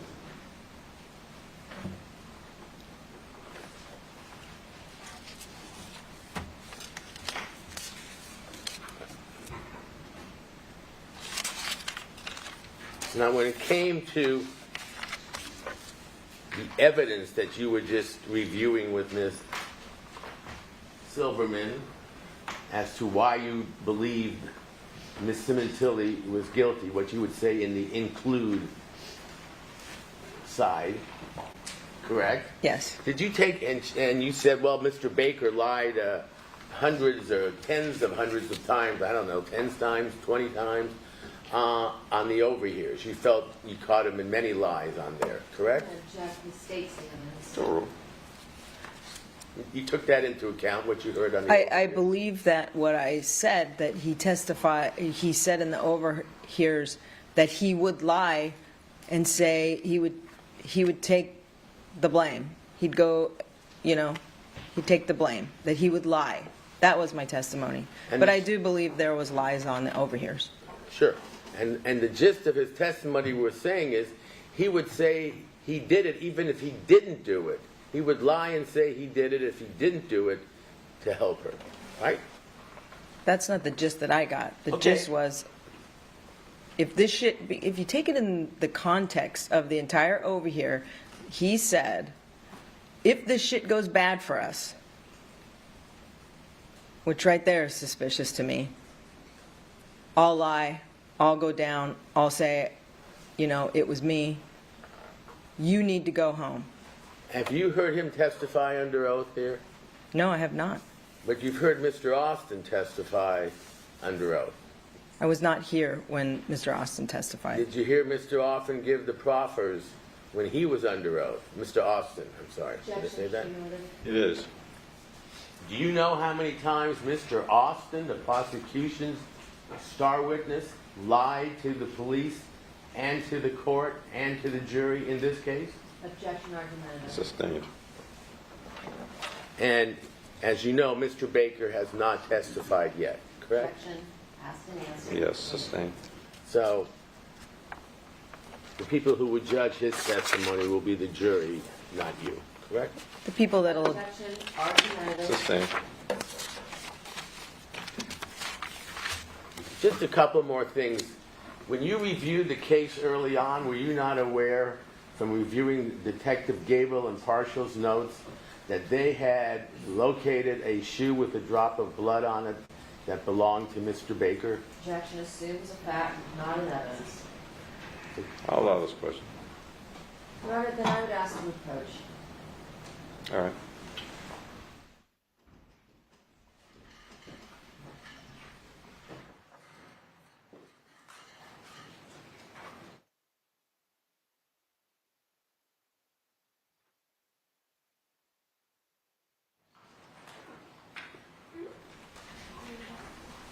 Detective Roberts, do you know Detective Ryan Verna? I do. Is he a prior detective on the case Yes, before you got on? yes. Did you read any reports of his indicating that on February 21st, 2017, he went to the Sementilli residence and took various photos of the porch, the garage, Julie, and of Monica's shoes? I have a general recollection of that. There's a lot of documents, but And if he did so and he took a photo of the shoes, and that photograph would be in evidence or in the possession of LAPD, correct? Your objection assumes facts, not an evidence. I'll allow for habit and custom. Can I cross you on it? There's still a question That has not been answered. I would hope that it was in the investigative files. Let me show you this photograph here and see if that refreshes your memory as to something that was engaged in by Detective Verna before you became part of the case. I don't recall seeing these photos. I don't recall seeing it. Okay. But if they were taken, they'd be part of the LAPD con, or in some way you would expect in evidence, Yes, not in this case necessarily, but in the possession of LAPD. Is that correct? yes. The digital files on this case were like 8 terabytes or something, and so there's just so much documentation in this case. I just don't have a memory of seeing that photo. Very well. And again,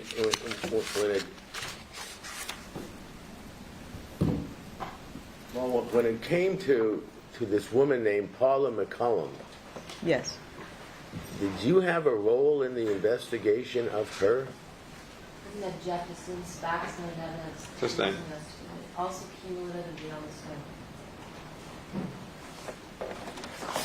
Oh, well, I would go over again all the events in Mr. Austin's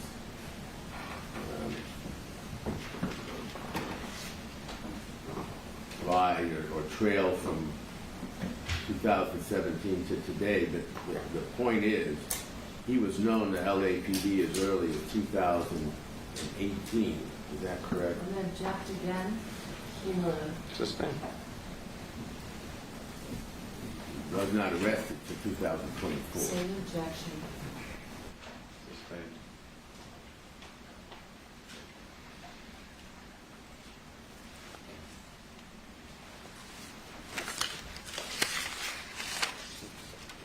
Let me have one moment, if I may, Your Honor.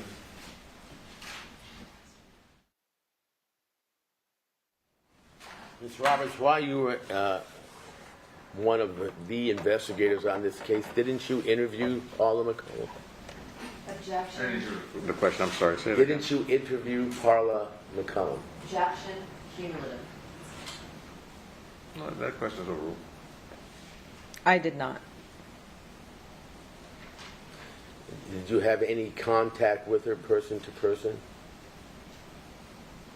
I don't believe I did. So your only knowledge of her would have come from other reports prepared by other detectives?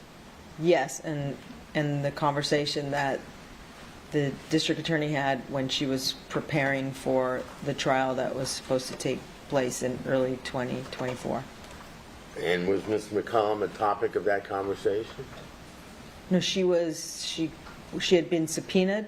It's my understanding that she had been subpoenaed because we were gearing up to go to trial, and she called to try and work out travel arrangements, and in that discussion about when she was going to be needed for court and stuff, there was a discussion about Austin. But she is not, as far as you know, going to testify in this case for the prosecution. I believe she was subpoenaed. Okay? You believe she's still under subpoena? I'm going to object to relevant. Sustained. Calls for speculation. Thank you, Your Honor. Anything further by the people? No.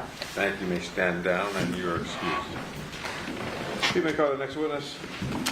The people, as the court knows, are now going to rest subject to the introduction of the evidence. Thank you. Those are magic words. It means I got to go to work. So what I'm going to do is let you go to lunch early. The evidence applies. Not discuss this case either among yourselves, with anyone else, or form expressing opinions of the cause finally submitted to you, which will be some time. But have a good lunch. I'll see you at 1:30. Second.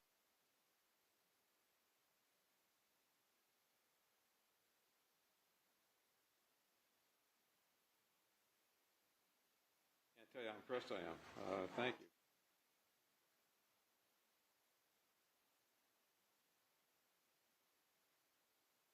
Now, if you're listening during your deliberations, or you're listening to an audio and you wish to have a transcript, all you have to do is ask for it. One will be given to you to help you understand the audio, and then retrieved as we've done here in court. This time the people rest. Yes, sir. People may call, or strike that. The defense may call their next witness. Thank you, Your Honor. The defense calls Anna Larson.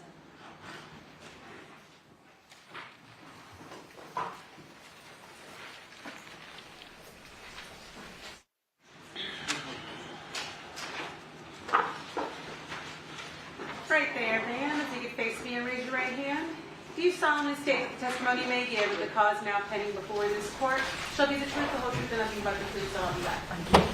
Please have a seat for the stand.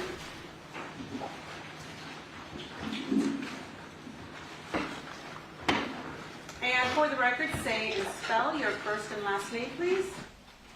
My name is Anna, A-N-N-A, Crescentini, C-R-E-S-C-E-N-T-I-N-I.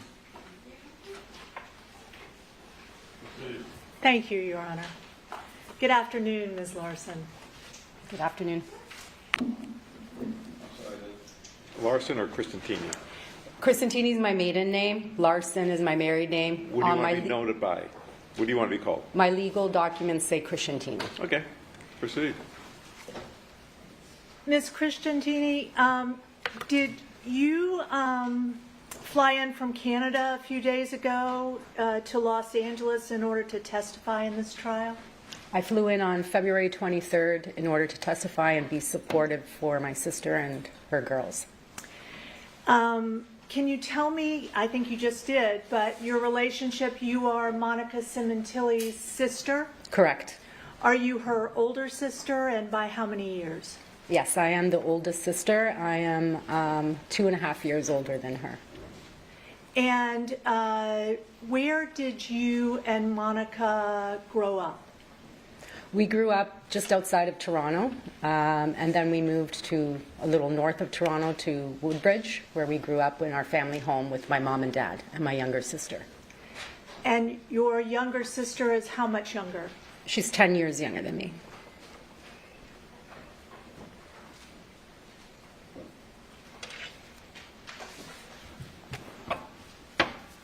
I want to bring you back to 2016, the year before your brother-in-law Fabio was murdered. In 2016, ma'am, were you describe for us your relationship with Monica, your sister. Did you have a relationship? Yes, we with were Monica? very close. We grew much closer when we got married and had kids. We spent most of our days together when she lived in Canada. And when she moved to California, I was devastated, as well as my mom. We were so sad. And I kept in touch with her. We talked every day, sometimes three times a day. I would go on vacations. All my vacations were to LA to visit and stay with my sister and the girls and Fab. Fab was very close to our family as well. Like I said, when they were in Canada, we spent almost every day together. And prior to 2016, well, let me start with this. 2016, Monica and Fabio and their girls had already moved to Canada, from Yeah. Canada to Los Angeles? Yes, they did. Okay. Did you know of Fabio before he married Monica? I knew when they started dating. I met him. That's the first time I met him. I saw him around because my sister worked at a clothing store next to their salon. So I would see him, but I didn't know who he was until Monica later on told me that this is her boyfriend, and we started to go on double dates together. Okay. At the time you first met Fabio, was he already separated from his former wife?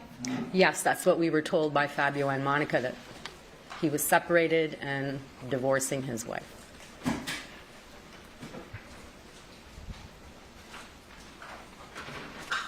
And at some point, did you learn that Fabio and Monica were getting married? Yes, we learned, he came over, asked my dad permission, and proposed, and we were very happy. Did your family accept Fabio into the family with any issues because he had been a divorced man? No, there were no issues. Obviously, that's because he had a son and an ex-wife. My mom especially and I talked to Monica and said, it's going to be a little difficult. It'll be a little different, but we love him. And that was it. And we accepted him from day one as my brother, my mom as a son. Was there any problem created that you observed between Monica and your family because Fabio was divorced? None. And you were close at that time with the other members of your family, your parents, your sister? Very close.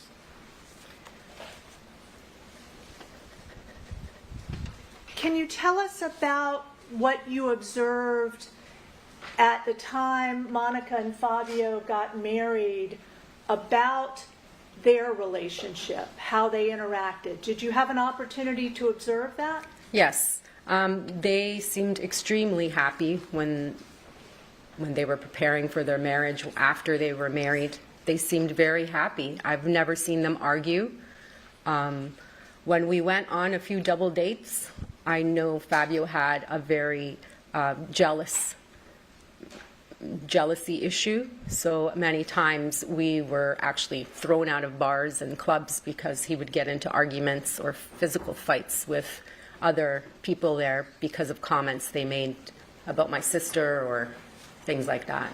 But that, I just thought he was a jealous guy. That was it. And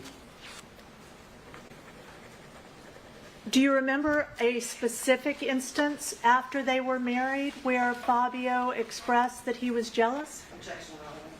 I heard. yes, there was one time when we came to LA on vacation, and we went out for dinner in LA, and then we went to a cigar lounge, and a gentleman sitting behind us was smoking a cigar, didn't have an ashtray, and turned to Monica and asked to borrow the ashtray, which Monica handed to him. And then Fab immediately turned to him and said, get up and get your own ashtray, leave my wife alone, kind of thing. And you can tell he was very upset because he thought that the gentleman was looking at his wife, my sister. Other than that experience, did you ever have any other experience with Fabio being angry or in conflict with each other? Never. Any other person? No.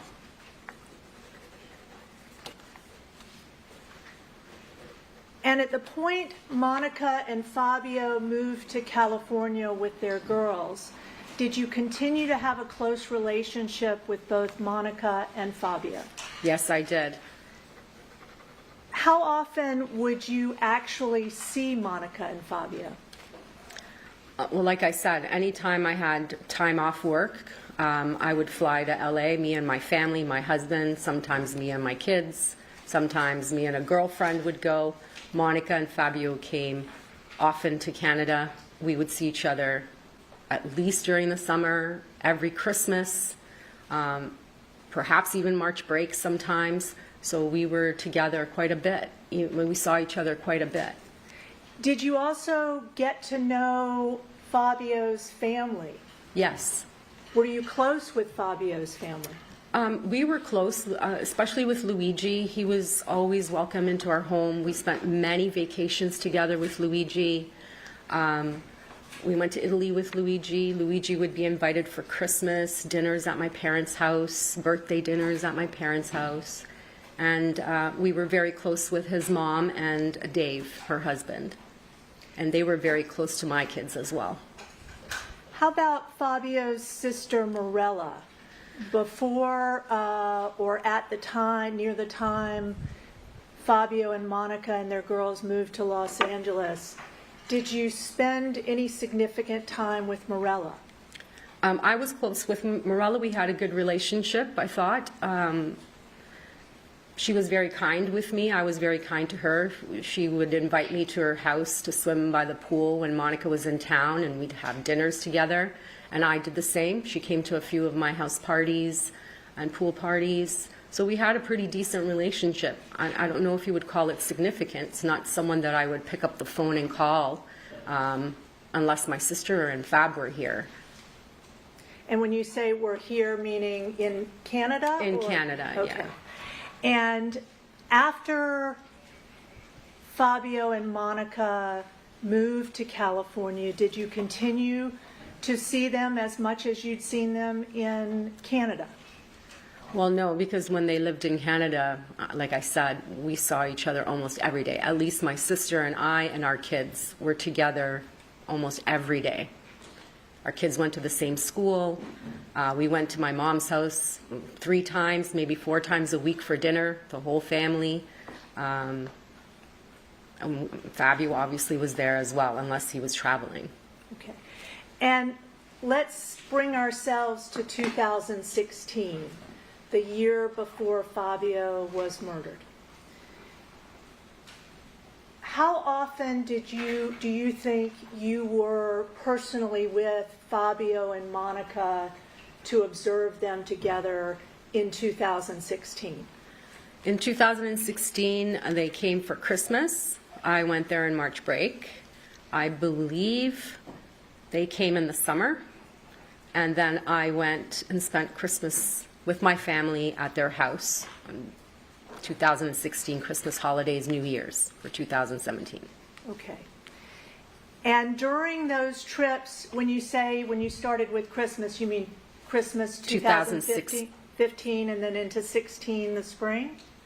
Oh, I was talking 2016, 2016 Christmas up until 15 and 16. Yes, you're right. Okay. Yeah. And in the last time you spent with them, you came for Christmas of 2016, is that correct? That's correct. Okay. Let's talk about Christmas 2016. You came to Los Angeles with other family members? Yes, my husband and my 3 children.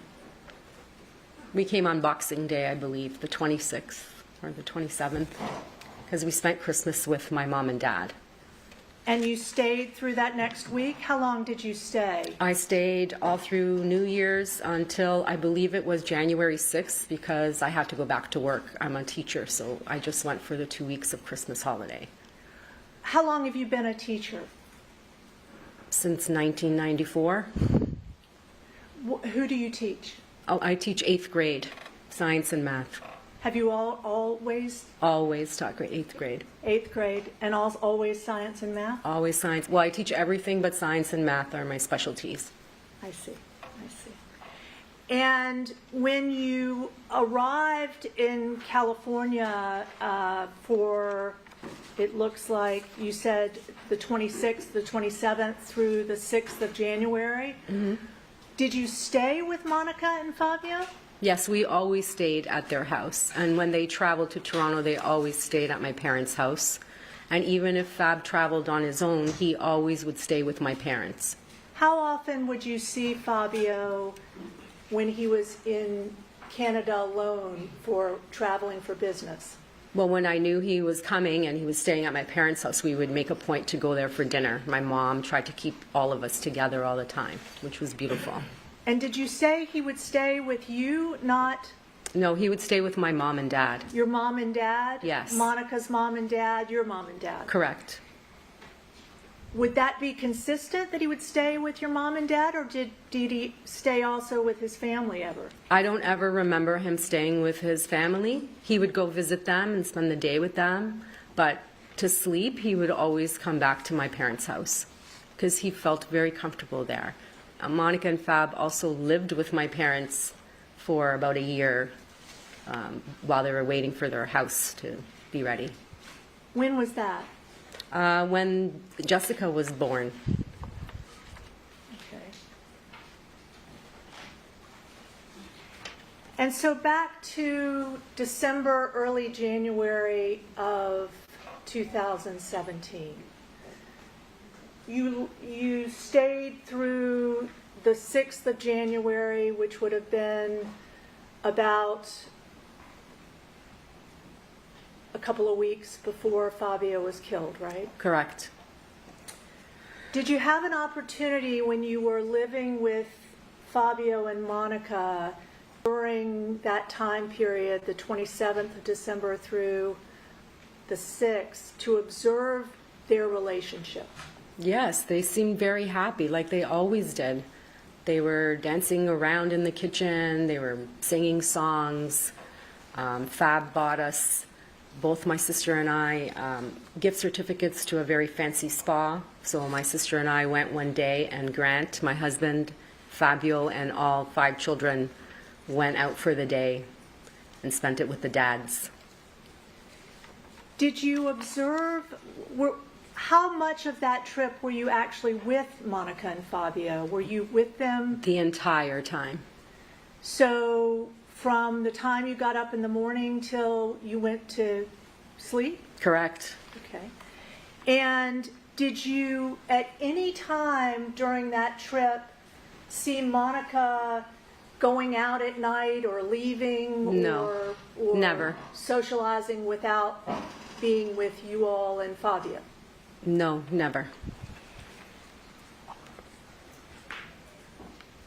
And during that entire stay in December and January 2017, did you ever observe any conflict or awkward moments between Fabio and Monica?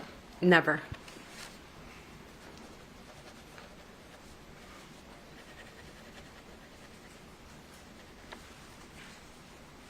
And you said you were also there with your husband Grant Yes. and your 3 boys? I have 2 boys and a daughter. Okay, and how old were they in December, January? Oh, of 2017? Yes, ma'am. Let me do some math in my head. So they would have been, well, my son now is 28, so 8 years ago he would have been just turning 20. My other son, Matthew, would have been 18, and my daughter would have been 15. And you all stayed in the In the home, Sementilli house with Correct. Monica, Fabio, and their 2 girls. yes. During that trip, did you sleep in a particular bedroom at the house? Yes, we slept in the guest bedroom, which was also Fab's snoring room, as my sister called it. So we slept there, which was right next to the master bedroom. Okay. And and you slept there with your husband? With my husband, Grant, yes. And where did your 3 children sleep? My daughter, I believe, took turns sleeping in either Isabella's room or Jessica's room, and my 2 boys slept in the upstairs. There's an open space, kind of like a family room that had a TV, a bunch of couches and beds, and a little desk area. So they slept there. At any point during that trip, did you go with Monica to any sports gym or sports area? Yes, we went to LA Fitness a couple of times. That's not the first time I went with her. I've been there, like I said, on my other trips. We went. But that particular time period during the Christmas break, we went to play racquetball. So the first day I went, just Monica and I. We played racquetball. And then the next morning I came home that night and told my kids, you should really come and play, you'd love it. And so the next day my sons came and we played, I believe it was 3 days in a row. 3 days in a row. Yeah. And when you were at the gym, do you remember what the gym was called? It was called LA Fitness. And while you were playing racquetball, was there ever a time you met someone who was introduced to you as Robert Baker? I met someone named Rob, which I later came to find out his last name was Baker, but I didn't know his last name at the time. Tell us how you met Rob. We were playing, the first time I met Rob, Monica still had a personal trainer. I believe his name was Matt. And she brought me to the gym and we did a personal training session with Matt. And then we went to the racquetball court area and played racquetball. And she introduced me to Rob as the coordinator, racquetball coach, and said I should play with him because he's really good. So I did. At that time, do you remember which day of your trip those 3 days were? I don't remember. Towards the beginning, middle, or end? It was like in the middle because there was very little to do between, Boxing Day and New Year's Eve. So it was somewhere in there. And I remember that because on the last day, we went the third day, I asked Robert if I would see him at the New Year's Eve party. And he laughed and said, no, I'm not coming. And I said, oh, why? And he answered, because I don't drink anymore. Did you play racquetball with Rob at any point in your trip? Yes, I played, not the first day. I don't think I played on the first day we went, but the second and third day we went. At that time, did you have any idea or belief that your sister Monica was in any kind of intimate relationship with Rob? Absolutely not. There was nothing unusual between them, and I did not get any feeling or vibe at all. At any time during those 3 days, did you see Rob all 3 days or just one or two of them? I think only two of the days. At any time, did you see your sister and Rob go off whispering or Not- appear to be secretive in any way? No. My boys also played racquetball with Rob. Separately? Yes, because you play in twos. So Rob and Eric, and then Rob and Matthew would play. And I played with Robert.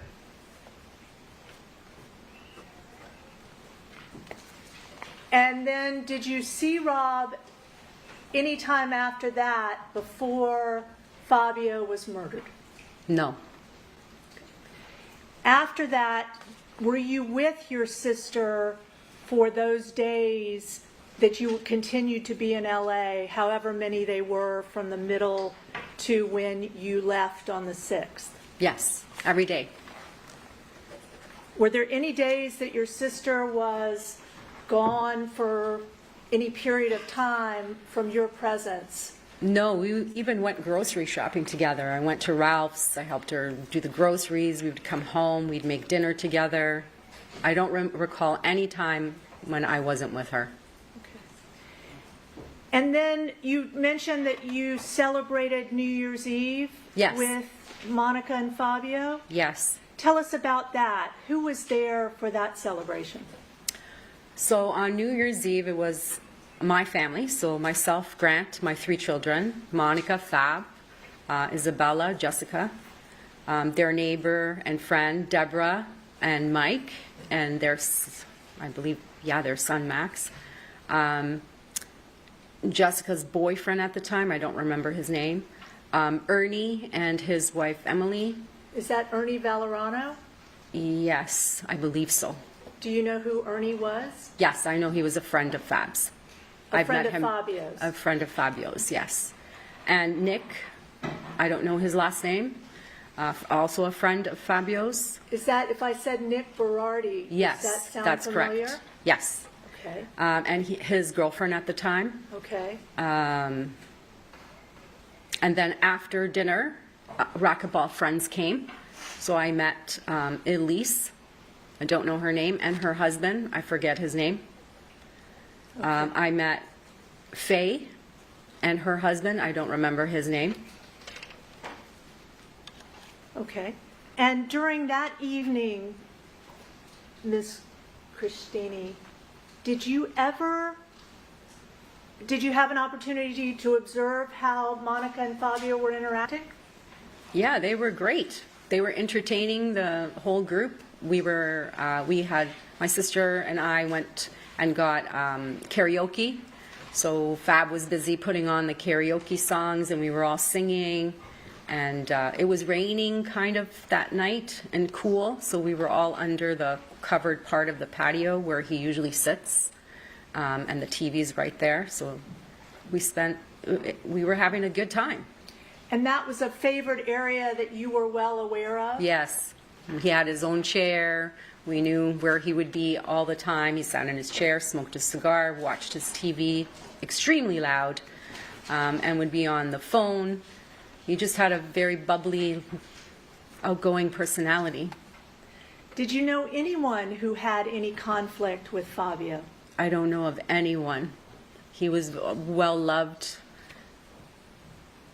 I don't know of anybody who would have done that. So you fly back to Canada on the 6th.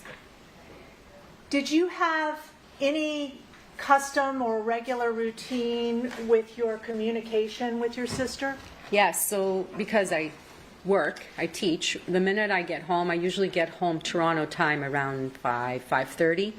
And just before I start dinner, I would go outside, grab a glass of wine, sit on the patio, call my sister, or she would call me, always around that time, because she knew I was home. When I'm at school, I don't have my phone, so we don't talk during the day. But the minute I get home, and Toronto's 3 hours ahead, so if I get home at 5:30, it's like 2:30 here. And we would talk, sometimes 2-3 times a night, almost every day. Okay. And at that time in January, let's say January 6th to January 23rd, were you also regularly communicating with Monica by text? Yes, we text each other, we would call each other, depended. How often would you be texting with Monica during this period? Usually we would call each other because she knew I would be home at certain times. But if she didn't answer, I would text and say, hey, where are you? Give me a call when you're home, stuff like that. And she would do the same. When you would text with Monica, would you use any particular app frequently to communicate with her? Yeah, I used WhatsApp because it's free. Is WhatsApp an encrypted app? I believe it's an encrypted app, but it's free for anybody, and you could use it to make long-distance calls as long as you have Wi-Fi. Is the fact that it's encrypted, was that any part of you using that app? No, the fact that it was free for me to call my sister in the States is why I used it. And people in Italy, you could use it anywhere, internationally. Were you aware that in December of 2016, whether Monica had the WhatsApp app? Yes, she had the WhatsApp app. How long had you communicated with Monica on WhatsApp as of December 2016 using specifically WhatsApp? I'm sorry, how long? Yeah, how many months, how many days, or As soon as I got my iPhone, I downloaded it. So 2 years maybe, I don't know. Since I've had an iPhone, we've done it, and I've had an iPhone for a very long time. And when you say we've done it, you were communicating with Monica for that full time, both on her iPhone and WhatsApp? Yes, go back and forth, depending where I was, if I was at home or in the car or at someone's house, I would use WhatsApp. And you would also use your iPhone messaging to communicate Correct. with Monica? Yes. I'd like to draw your attention, unfortunately, to the day that you learned Fabio had been murdered, the 23rd of January, 2017. Had you spoken to Monica on the 23rd at all? Yes. During the day? Yes, when I got home from work, which again was around 5:30, I grabbed a glass of wine and I went on the patio in the middle of winter to have a cigarette, and I called her and she would do the same. She'd grab a glass of wine, grab a cigarette, and we talked.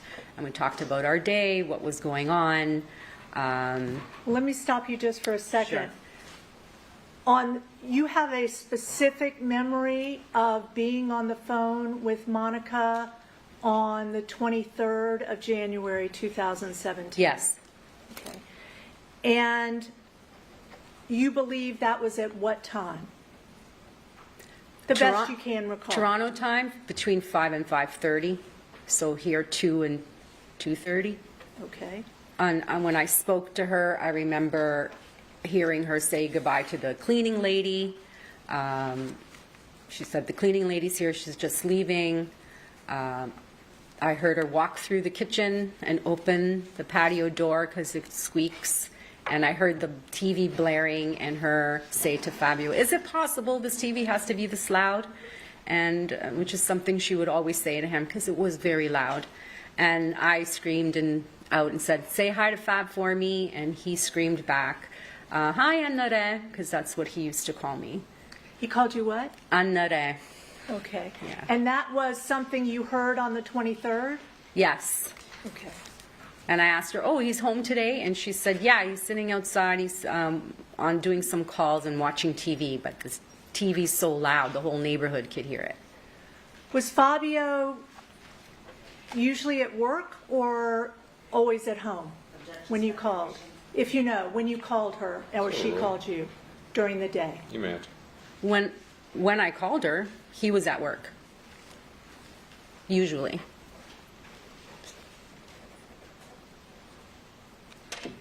And is it your testimony that you specifically recall a discussion about Fabio being home that day, or you just heard his voice? No, like I said, I heard her open the door, I heard the TV, and I heard her say, "Fab, is it possible that the TV's so loud?" And then I said, "Say hi to Fab for me," and he said, "Hi, Annare," and she closed the door, and that's how come I remember. Do you recall anything else that Monica talked to you about during that phone call? Yeah, I was getting ready to go because my kids were looking at me through the patio door making a motion like this because they were hungry. And I said, "Okay, Mo, I have to go in. I got to get dinner started. These kids are starving.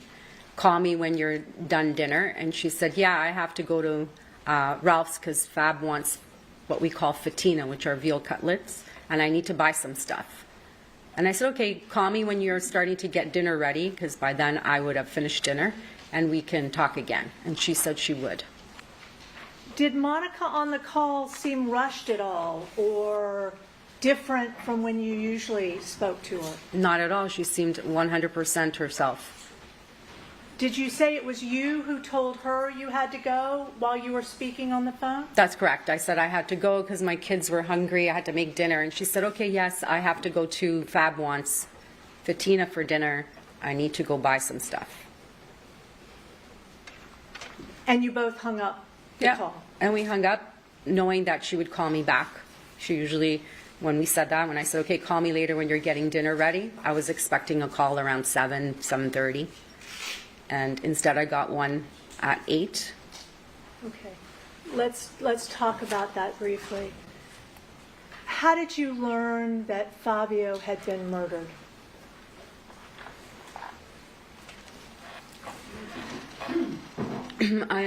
I went to lay down on the couch after dinner while my husband was cleaning up, and I left my cell phone on the kitchen counter. It started to ring, and I said to my husband, "Can you answer it? It's probably my sister." So he answered it in a goofy voice, because he goofed around with my sister all the time.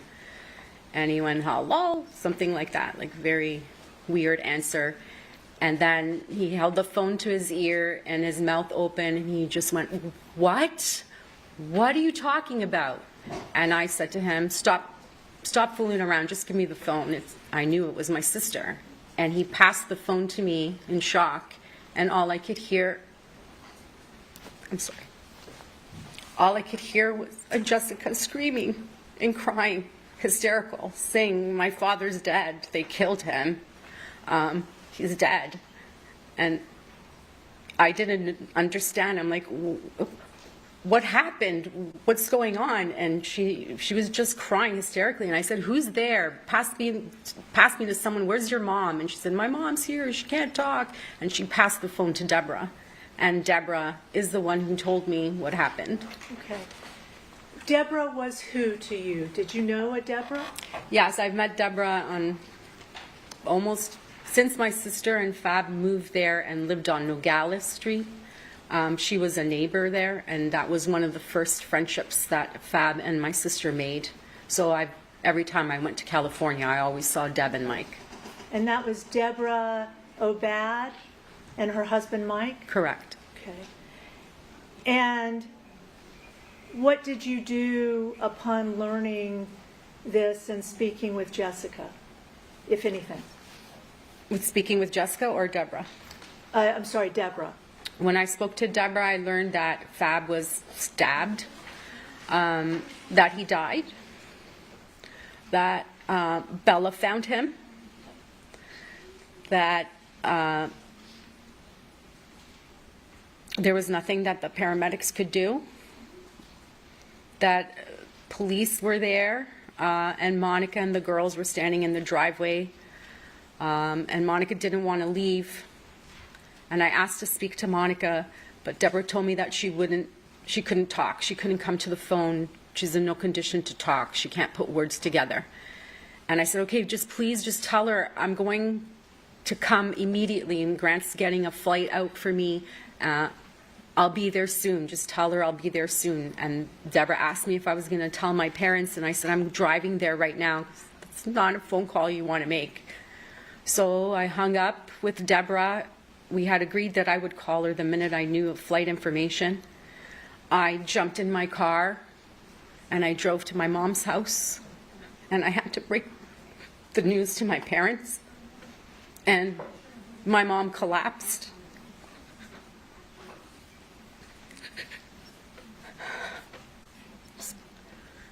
I'm sorry. My mom collapsed on the floor. My dad and I picked her up, put her on the couch, and immediately she said, I want to talk to her. I want to talk to the girls. So I said, okay, Grant's working on getting us a flight. We're going to try to leave tonight. We called Deborah back because my mom and I both wanted to make sure Monica was okay and Bella was okay. And so we called Deborah back, and I said, Grant's still working on it. We had talked in between, and he had told me that couldn't find any flights leaving that night. He was going to try to see the earliest flight in the morning for my mom and I. And I gave her that information, and I said, as soon as I have my flight booked, I will call you and tell you what time we land, but it'll probably be in the morning. And she said, don't worry, somebody will come and pick you up. And someone will come and pick you up. And then I asked to speak to Monica, and my mom, I had the phone to my ear, and my mom, her head and my head were together on the phone, and all we could hear was her crying hysterically. And we just screamed, be strong, we're coming, we're on our way. We'll be there in the morning, And then Deborah took the phone back and said, I made Deborah promise not to leave them alone there because we didn't know anybody here. I said, please don't leave the girls alone. And she said, I promise you I'll take them all back to my house until you get here. And I said, okay. So I hung up. And that was my conversation with Deborah, and the only time that I spoke to my mom, spoke to my sister. Later on, I believe Deborah called me again to tell me they were across the street at a neighbor's house. And I think I spoke to Jessica. I don't remember, but I spoke to Deb, and she told me that they were across the street in the neighbor's house, and Monica was just sitting on the couch looking out the window, calling out for Fab. You then made arrangements and got down to Los Angeles? Yes, my husband got us tickets for the first flight in the morning. We came immediately, got a direct flight. I think we landed around lunchtime here. Okay, And that was on the 24th of January, 24th of the January. day after Fabio was killed? Correct. I also called Marco that night because I didn't have the heart to call Marilla. I didn't know if she knew. So I called Marco, and when he answered the phone, I just heard Marilla in the background wailing. And I said, I guess you heard the news. We're leaving. My mom and I are leaving in the morning. And he had asked if we should maybe wait and all go together. And I said, I'm not waiting. I'm going now. I can't leave my sister and the girls there alone. And my mom feels the same way. Let me understand. So in that conversation with Marco, he asked you to wait to leave for Los Angeles? Yeah, so that we could all go together. Did they not go with you the next day? My mom and I flew on the first flight out. Okay. I'm not sure when they arrived, if it was the 24th or the 25th. Okay. So you all flew out the next day. Did you go straight to the house? Straight to the Or did you house. go somewhere else? So Mike, Deborah's husband, and Jessica came to pick me up. We drove straight to Monica and Fab's house. There was a woman who I later found out recognized as Elise, was standing in the street talking to media. There was media everywhere. The gates opened, we pulled in, and Mike made a comment like, what is that crazy lady doing talking to the media? And immediately Nick, Fab's friend, came out and grabbed her and said, we said we weren't going to speak to the media, and pulled her in. I didn't recognize her immediately because I could really care less about her. My goal was to see my sister and the girls. And when my mom and I ran into the house, we found my sister on the couch, hugging a gray sweater that belonged to Fabio and rocking. Tears pouring down her face. She had toilet paper and Kleenex all around her. And when we tried to talk to her, she wasn't even making eye contact with us. She just kept holding this sweater saying, I don't know why I didn't fix it. And we were like trying to figure out what she was talking about. And then she told us there was a hole in it and he had asked her to sew up the hole and she didn't get to it. And my mom offered to take the sweater and said, I'll fix it. And she said, no, I don't want anyone else to touch it. It still smells like him. And she stayed with that sweater till the wake and even after. Did you were with your mom when you Yes. got to the house? Yes. And you were both with Monica from the time you got to the house through when? Until we all came back to Canada with Fab's body. So that A would have week been later? the 30th, yeah. Okay. So when you got to the house, was there a time at which Morella and Marco and her family, Fabio's family, came? Yes, but I don't think it was the 24th. I think they came like the 25th, and it was a staggered entry. Like not everybody came at the same time. But it was, Okay. Do you want to know who came? Well, let's start with, did Morella come? Yes. Okay. And from the day she got there, if that was, you think the next day? I think it was the next day. Okay. From the day she got there, did you and Monica and Morella spend a lot of time together that next week through when you say you went back to Canada Yes, for so Fabio's burial? Morella and all her family stayed at a hotel close by, but they came straight to the house every morning and stayed until night. Stayed until nighttime? Stayed until nighttime. And And Fab's mom was also there. were you staying at a hotel or where were you staying? I was staying at the house and I slept in the same bed with my sister. Okay. And during the time that Morella got there, let's say that first day, can you describe how Monica was, her demeanor, how she was acting? She was clearly in shock. We had actually called her family doctor and he came to do a house call and he prescribed her something and told us that she is clearly in shock. Assistant. Okay.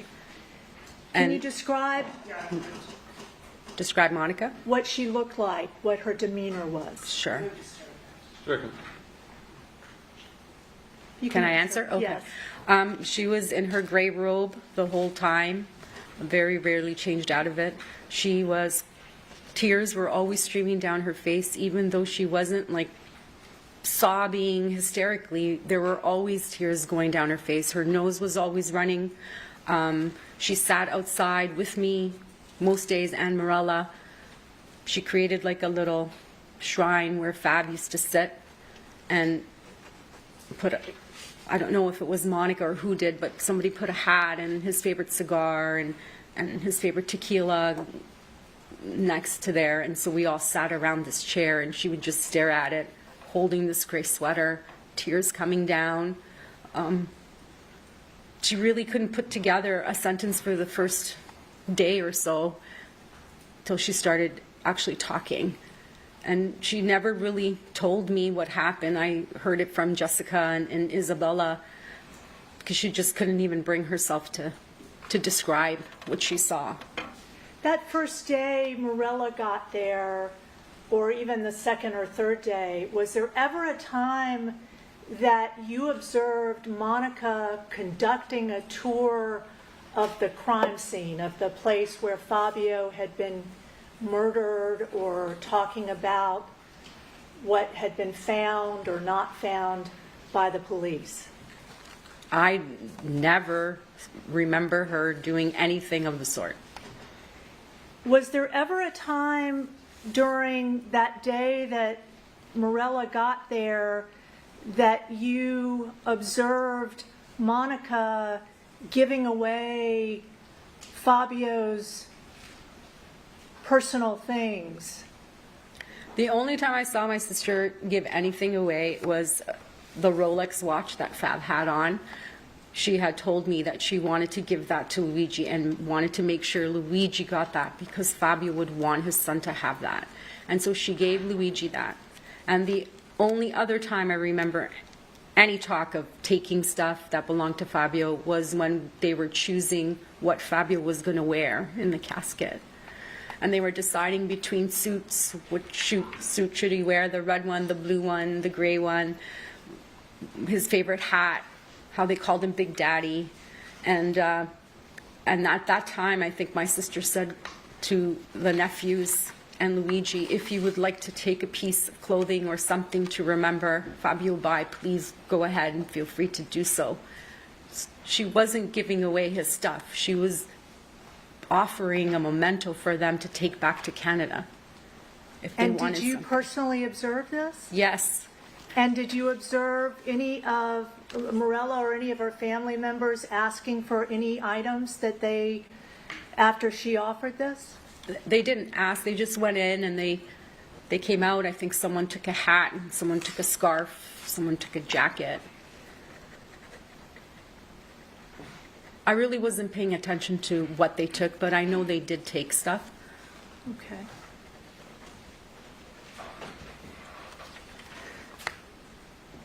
During the week after you got there, did you stay every night with Monica at the house? Every night.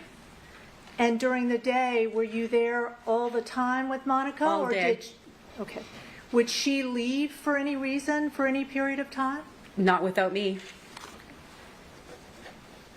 And during that week, was there anything, you talked about her crying and getting a sedative or whatever it was from the doctor. Did you ever, was there anything unusual about her self-care or hygiene that you noticed that week that was different in any way from how Monica usually kept herself? Yes, I would have to force her to take a shower. I would have to walk her to the bathroom, open the shower door, turn on the shower, tell her to take a shower, tell her to brush her teeth. We would try to force feed her because she wasn't eating, but she was drinking wine and she was smoking a lot. But we all were. I was, Morella was, we were all outside with her, and we all did the same thing. At some point during that week, did you and Monica and Morella arrange for a funeral home and a casket for Fabio? Yes, we called around and we found a funeral home. We went, the three of us together, to pick out the casket. Morella picked out the blue one, silver metal one. Was there a discussion while you were there about how Fabio would be buried, whether he would be buried or cremated? When I was there, the only conversation that I remember having was my sister coming out. Luigi was present, Isabella, Jessica, Morella, myself, and Morella's mom, Maria. And Monica came out and said, your dad had always told me that he wanted to be cremated, but I don't know how you guys feel about it, So you're his children, you guys should decide. And they all decided that he should be cremated. And I remember this conversation because Fabio's mom, who had the dementia or Alzheimer's, I'm not sure which one, she said to Morella in Italian, but maybe there's a needle that we could give him that could bring him back to life. And Morella said, oh, really, Mom? Okay, let me ask Vanessa, because her daughter Vanessa was in medical school. And then she later said, no, Mom, there is no such needle. So that's why I remember the conversation about the cremation. Did you ever hear during that whole time that you observed or heard this conversation, anyone say that Fabio would not want to be cremated? Never. And when you say, I think you referred to the children deciding whether he would be cremated, was that Jessica and Bella and Luigi? Correct. And was there any disagreement at all between them as to what they decided? Did you As hear? form sustained. Did you hear during that conversation between when it was brought up and when it was decided, any conversation about a disagreement or objection to Fabio being cremated? I did not even know that was a thing, that anybody was upset about that. That never came up. And when you say that never came up, even after Even that after. conversation? Yes. And then at the end of that week, Sunday, that's when the funeral home and viewing took place? I believe it was a Sunday, yes. Okay. And you all then went back for a wake or some kind of reception at the Sementilli home? Correct. And were you there? Yes. Can you tell us about Monica? Did she attend the viewing and at the funeral home? Yes, so we all went to the funeral home together. It was the first time that we were going to see Fab. The casket was open. She was very distraught, crying. Jessie didn't want to look at the casket, but she did. Everybody was very emotional. I walked my sister over to the casket. She placed her hand on Fab's shoulder. She said a few things. I don't remember exactly what she said. I love you. I miss you. Why did this happen to you? Horrible.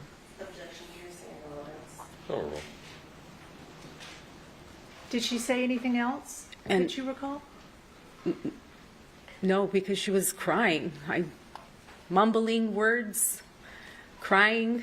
Then we left there. We went home. The caterer, whoever it was starting to set up the tables in the backyard. So she said, I'm going to put on my robe and lay down for a bit. And she did that. And she said, call me when people start coming. So she did that. And then when people came, I went to call her. I told her, okay, people are coming. You need to get up. And she got up and got dressed, but wore running shoes. And I don't even remember what she wore, but it was nothing fancy. It wasn't her robe, though, because she changed out of her robe. She was dressed in the morning, came home, changed into her robe and pajamas, laid down. And then when I told her people were coming, she got up, got dressed, and came out. When you got home with Monica, was the reception already being set up? You mentioned about tables and... Yeah, they were setting up tables and chairs, and there were some people around from the restaurant or a caterer getting stuff ready. Do you know who made those arrangements or who organized it? I think it was the company, Wella or Cody, and with maybe Morella suggested it. I don't know. I know I didn't suggest it, but they did, and they had this company come in, and they did a wonderful job. Why do you think Morella suggested it or might have suggested it? Well, Sustained. Did you see Morella during this day or in the previous days interacting in any way with Fabio's company to make arrangements for any reception? Yes, at this time, Morella So ruled. Morella was busy writing the obituary, and she asked us what did we think about this obituary. She was busy calling Toronto, trying to make arrangements in Toronto. She booked a hall in Toronto to have this ginormous party for when Fabio had his viewing in Toronto. She was dealing with the menu with Fab's co-workers. She had them drive her and her family back and forth from the hotel to the house, back to the hotel at night. And I didn't think this was a problem until Alicia, Fabio's personal assistant, came to me. Sustained. Was there something unusual that made you think it was a problem at some point that occurred? Yes, because I'll hear it. It's overruled. yes, because Alicia, Fabio's assistant, came to me and said that Morella's being a little bit too demanding, and she'd rather deal with me because I seem more calm. Objection to hearsay. That's sustained. Move to strike. Very good.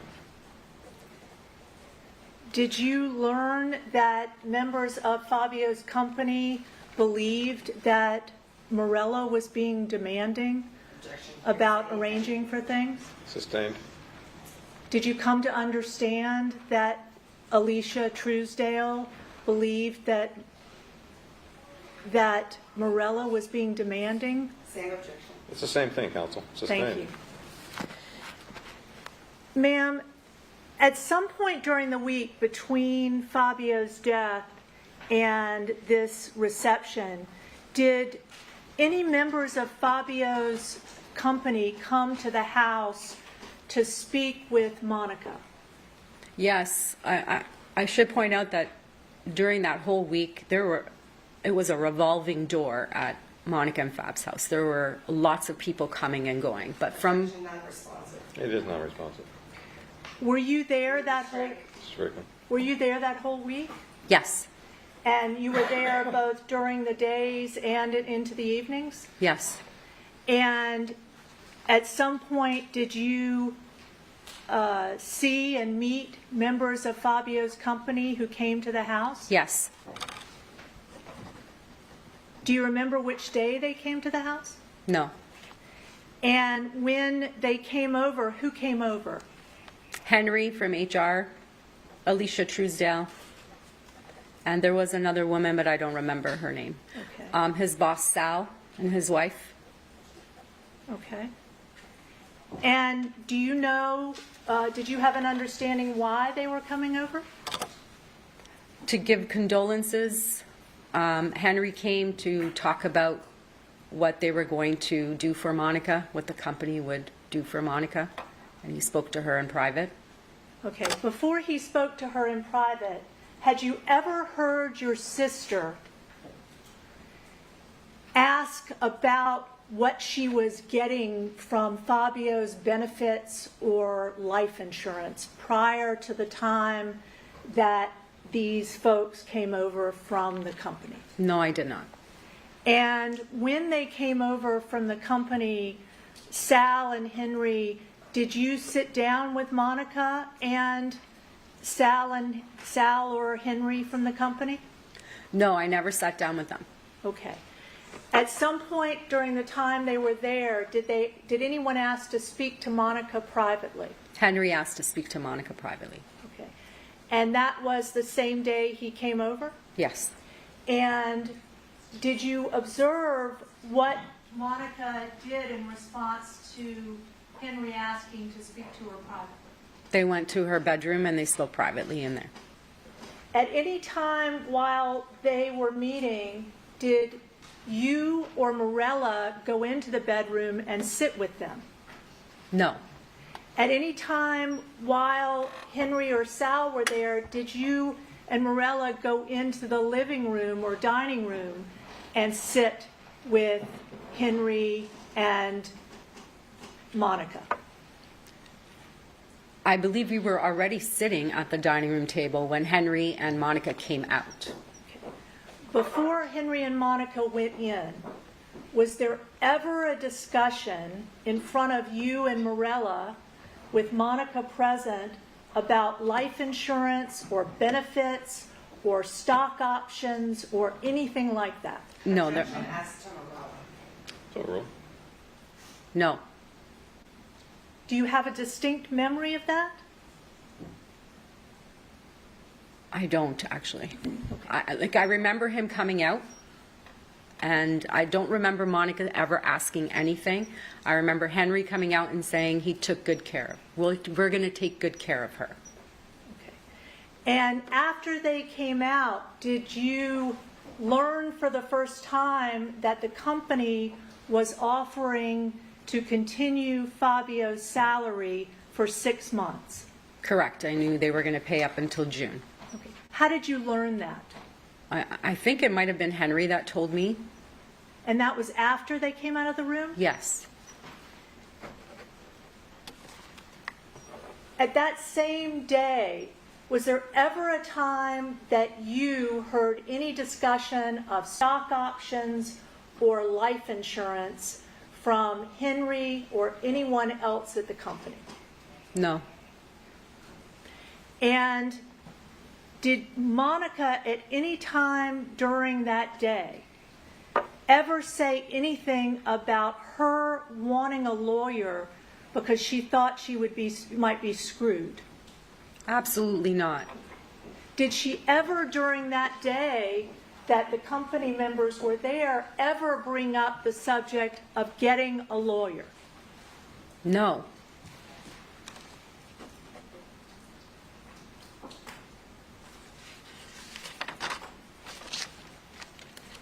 Did you return with Monica after the wake to Canada? Yes. I didn't return with her. I came the next day. Okay. And when did she return? She returned on February 8th. Okay. And before she returned, were you there during the rest of the wake on the 29th? Yes. Were you with Monica the whole time, or were you separated at times from Monica? The night of the wake? Yes. For the majority of the night, I was right beside her. But I mean, I did get up and go talk to some of the guests that were there. But I could see her sitting on the patio furniture. Was there a time that you observed Monica greet or have any conversation with Rob Baker? Yes. Tell us about that. So Robert Baker came into the doorway. He hugged her. They were standing there. It looked to me like he was whispering something to her, but she was not answering. I said, "Hi, are you coming to the back?" And they said, "Yes, we're coming." And then I went into the kitchen and I told my mom, "Keep an eye out, make sure she comes out." And then Deborah, I believe it was Deborah, came and said, "I don't like that guy. There's something going on." And so she got Morella and they went inside. Okay. When you say that you observed them go out, what did you mean by that? Outside? Outside onto the patio. Okay. And were you out on the patio as well? Yeah, so he came in through the front door. I said, "Hi, how are you? Are you coming out to the patio?" And they said, "We'll be there in a minute." So I walked out to the patio. Deborah saw Rob, said, "I don't like that guy."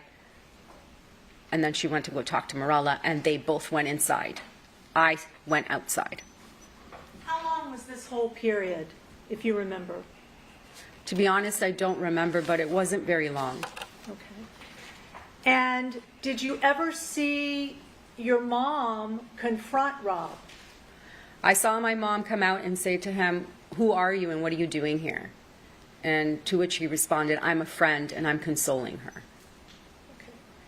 And was there any other discussion that you heard? I think at one point my mom told him to leave.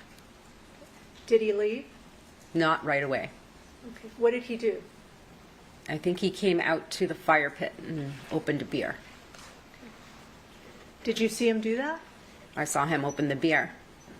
Where was Monica at this time? Sitting beside me on the red couch, the red patio couch.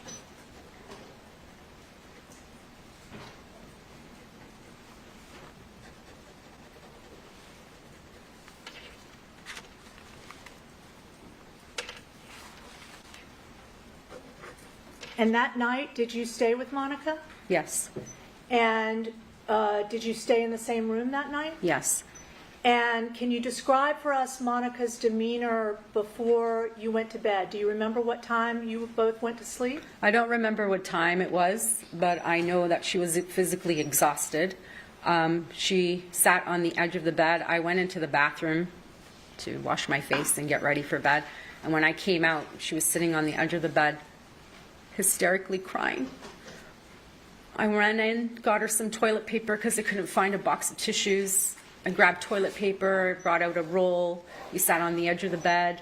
I hugged her. I told her the hard part's over. You know, now we'll get through this together. I'm here for you. She said, I just want to sleep so that he can come to me in my dreams. I want to see him in my dreams. And then the next day or the day after, Monica flew back with Fabio's body. They shipped Fabio back to Canada for his burial? Yes. Okay. And Monica went earlier than you went back, or? No, we went together. You went together Yes. back to Canada. And then there was a burial in Canada, and Monica and the girls were all there for that? There was a viewing in Canada, and then, I don't know what you mean by burial. They put the ashes in a tomb. Okay. Yes. And that was a Sementilli family member who had offered? Yes, she very graciously offered the temporary use of a crypt, I guess you call it, a tomb. Okay. Now, the next time you were with Monica and Fabio and Monica's daughters was when you flew back to Los Angeles in February? Correct. I left the very next day, February 9th. Okay. And you again stayed with with Monica and Jessica and Bella? Yes. Okay. And during that trip in February 9th, were you there for more than a couple of days, or were you there for an extended period? I was there until Family Day, which in Canada, I think that year was the 20th. So you were there from February 9th to the 20th? Correct. And you stayed at the house the whole time? Yes. Were you with Monica throughout that period? Yes. And that was during the day and in the evenings? Correct. Okay.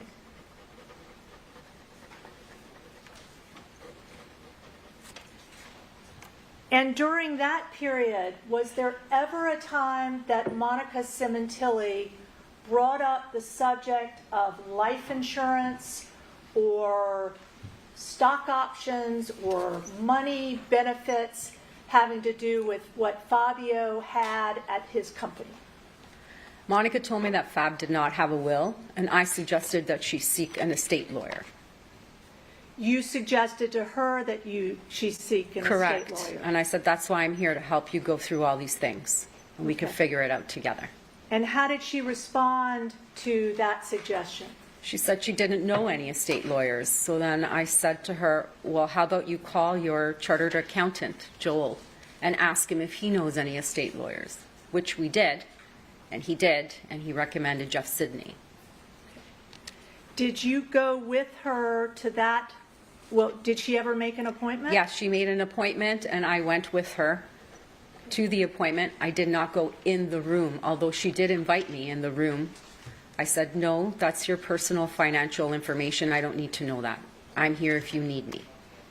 Was there ever a time during that trip that Jeff Sidney or any attorney came to the house to speak to Monica? From what I recall, we just went to his office. I don't recall any other lawyer coming to the house. And did you ever go to any more appointments with the lawyer? I believe it's just that one time, and then he started the paperwork because Fab didn't have a will to go through probate or something like that. And then there were phone calls, but I don't believe we went there again. During that first week you were there and when you came back on the 9th, did you personally observe Monica ever call the police to speak to the police about their investigation? Yes, we called almost every day Okay. for the first week. We had a lot of questions. Tell me about that. You personally were on calls with Monica? Yes, Monica would call the detectives in front of me. On one occasion, that first week, I called Detective Parchinal to ask if it was safe for us to be in the house. Okay. In that conversation, what did Detective Parshall tell you? Explain yourself in front of the court. You can answer. Okay. He told me that it's perfectly safe to stay in the house because they believe it was a burglary, and burglars don't strike twice in the same spot, especially with all the media attention we've got. I think he said lightning doesn't strike twice. And the detective personally told you that directly? Yes, and Monica was in the kitchen with me, and I can't remember if I was on speakerphone or I just held the phone out so she could hear as well. In any of that conversation, did Monica speak to Detective Parshall? You mean when I called that day? Yes. I don't remember. Okay. Did you ever hear Monica speak to Detective Parshall? Yes. When did you hear that? The day after he passed away, almost every other day that I was there, she would call. And did you ever hear what she was talking about when she spoke to Detective Parshall? She wanted to know if there were any leads in the case, what's happening, who did this, why do they think they did this, and was it safe to stay in the house? And did you hear any of the conversations of when Detective Parshall answered Monica? I didn't hear his answers. And did you ever hear Monica say anything during January or February through the 20th, 18th or 20th to the police about life insurance or money or finances? The only time I remember her asking the police about life insurance or policy money is when she found out that Luigi received his share, and she was wondering why her girls and herself didn't get it. And when was that, if you recall? I don't remember. Okay. So after you were there through the 20th, or the 18th, let's say, if you don't remember precisely, did you and Monica ever come back to Canada that month? Yes, she came back for the 1 month mass. Okay. And that was towards the end of February? Correct. Okay. And do you recall where Monica stayed during that time? Monica and the girls stayed with my mother.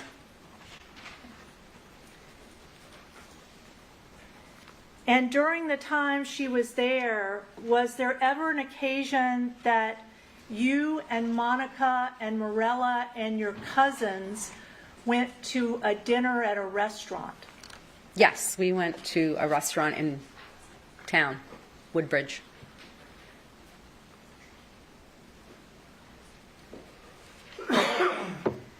Showing you what's been marked as People's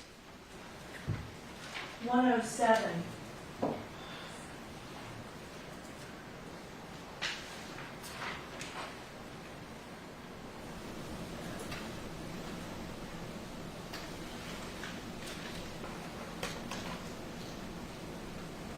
Do you recognize who's in this picture?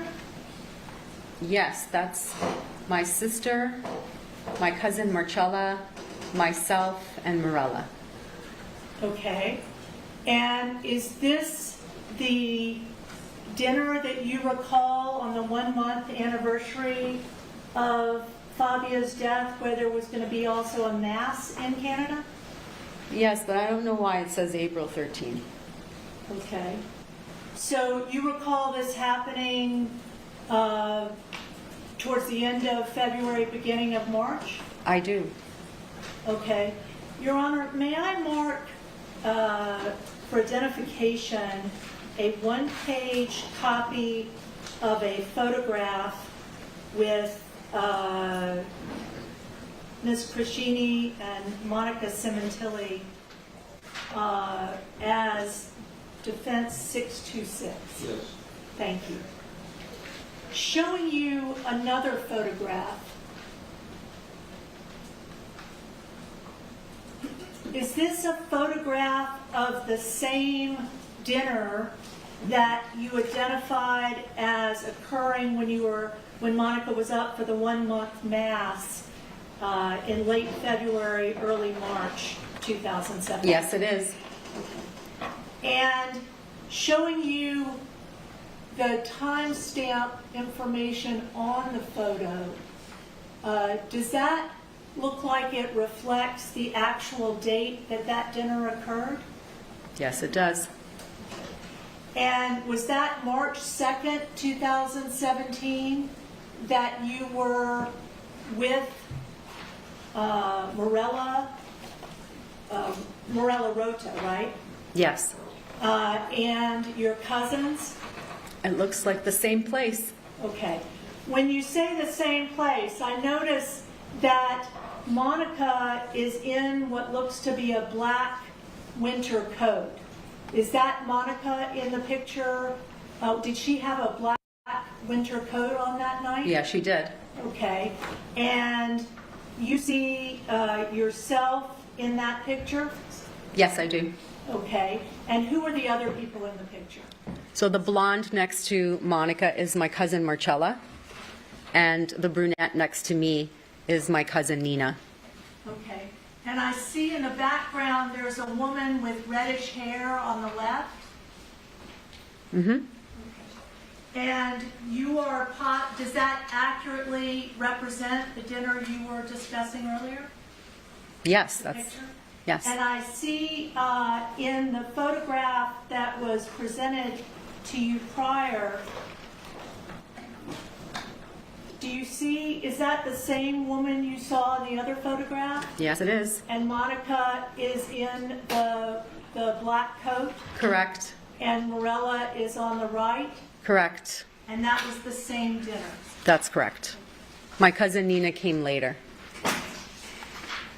At any time during that dinner, did Monica ever bring up the subject of life insurance or getting life insurance or money? She never brought it up. And while you were with her on that trip for the 1-month mass, did she ever in your presence talk about life insurance or wanting life insurance or being dissatisfied in any way that she didn't have life insurance? At that dinner? Yes. I believe my cousins asked her what's going on with the case, and we still said had no leads, and they asked her, well, what's going on with the insurance? And she said, I don't have any answers. And that was it. Most of the night we talked about Fab, memories of Fab, remember the time when. We talked about where they were, Monica and Fab were planning to go or where they would have liked to go together. And we had said to my sister, okay, in time, we will all go together to those places. After Fabio's death, and when you were with Monica on the 1-month anniversary and before in February, did you start coming to Los Angeles regularly? Sorry, can you repeat the dates? When? After, let's say, March 2nd, when you were up there, did you leave March 2nd? Did Monica leave March 2nd or the next day? I'm not sure when she left because Okay. she came down for, it was a short trip, that one, just for Okay. the mass. So Okay. I think she left within a few days of that night. And the next time I saw her, my daughter went in March break, and I believe I saw her Monica came back to Toronto for Easter. Yeah,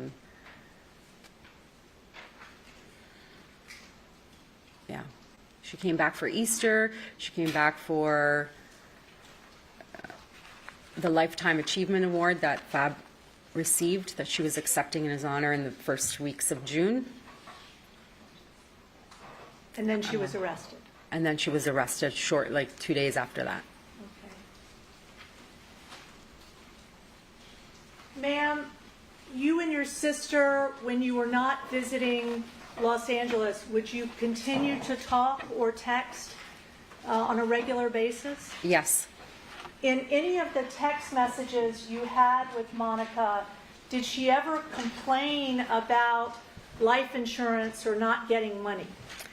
I mean, there was a time when I would ask her about, well, how come you're not getting your money? Did you get your life insurance yet? And she would say, no, I don't know what's taking so long. And I would tell her, well, that's not right. Like, what's taking so long? You should find out. Why don't you call the police and ask them?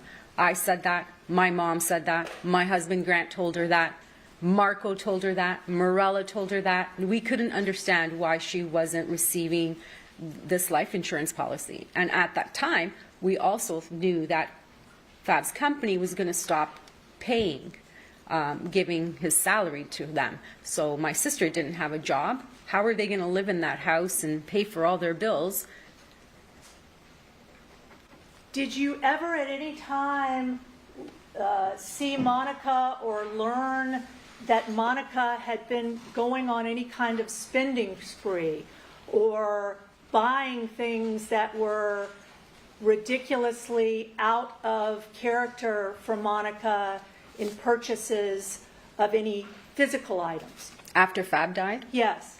The only thing that I thought was out of the ordinary was when she purchased or financed her car.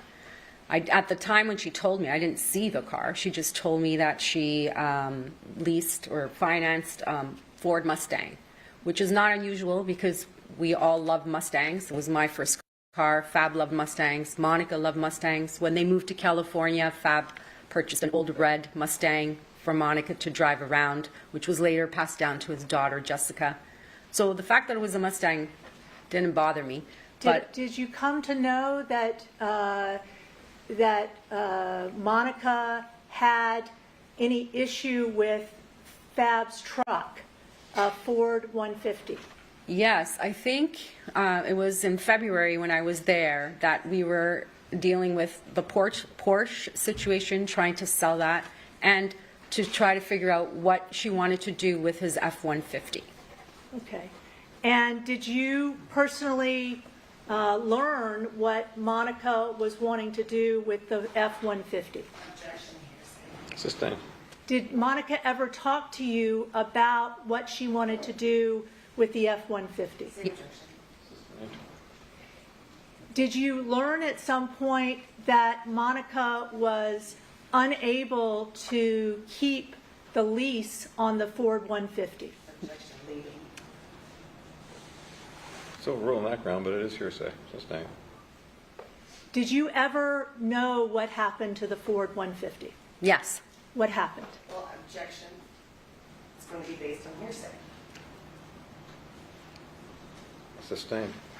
Well, did you personally learn that from any interaction with Monica about the Ford 150? Same objection. Sustained.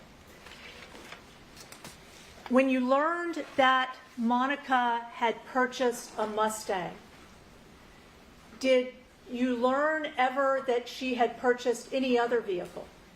No. Did you learn at some point that Bella had been in a traffic accident? Yes. Okay.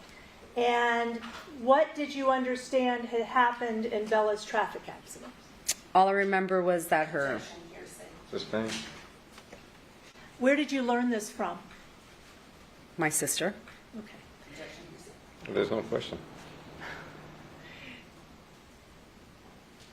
Ms. Crescenti, did there come a time that you spoke to Morella Rota or her common-law husband, Marco, about life insurance? Yes. Did there come a time when Marco reached out to you personally and your husband to discuss his concerns about life insurance? Yes. When was that? I believe it was in May. Okay. And tell me about what happened. He called me. Sustained. Your Honor, may we approach? Ladies and gentlemen, we're going to take our adjournment this time until tomorrow at 9 o'clock. The admonition applies. You do not discuss this case among yourselves with anyone else or form express an opinion until the cause is finally submitted to you. Have a good evening.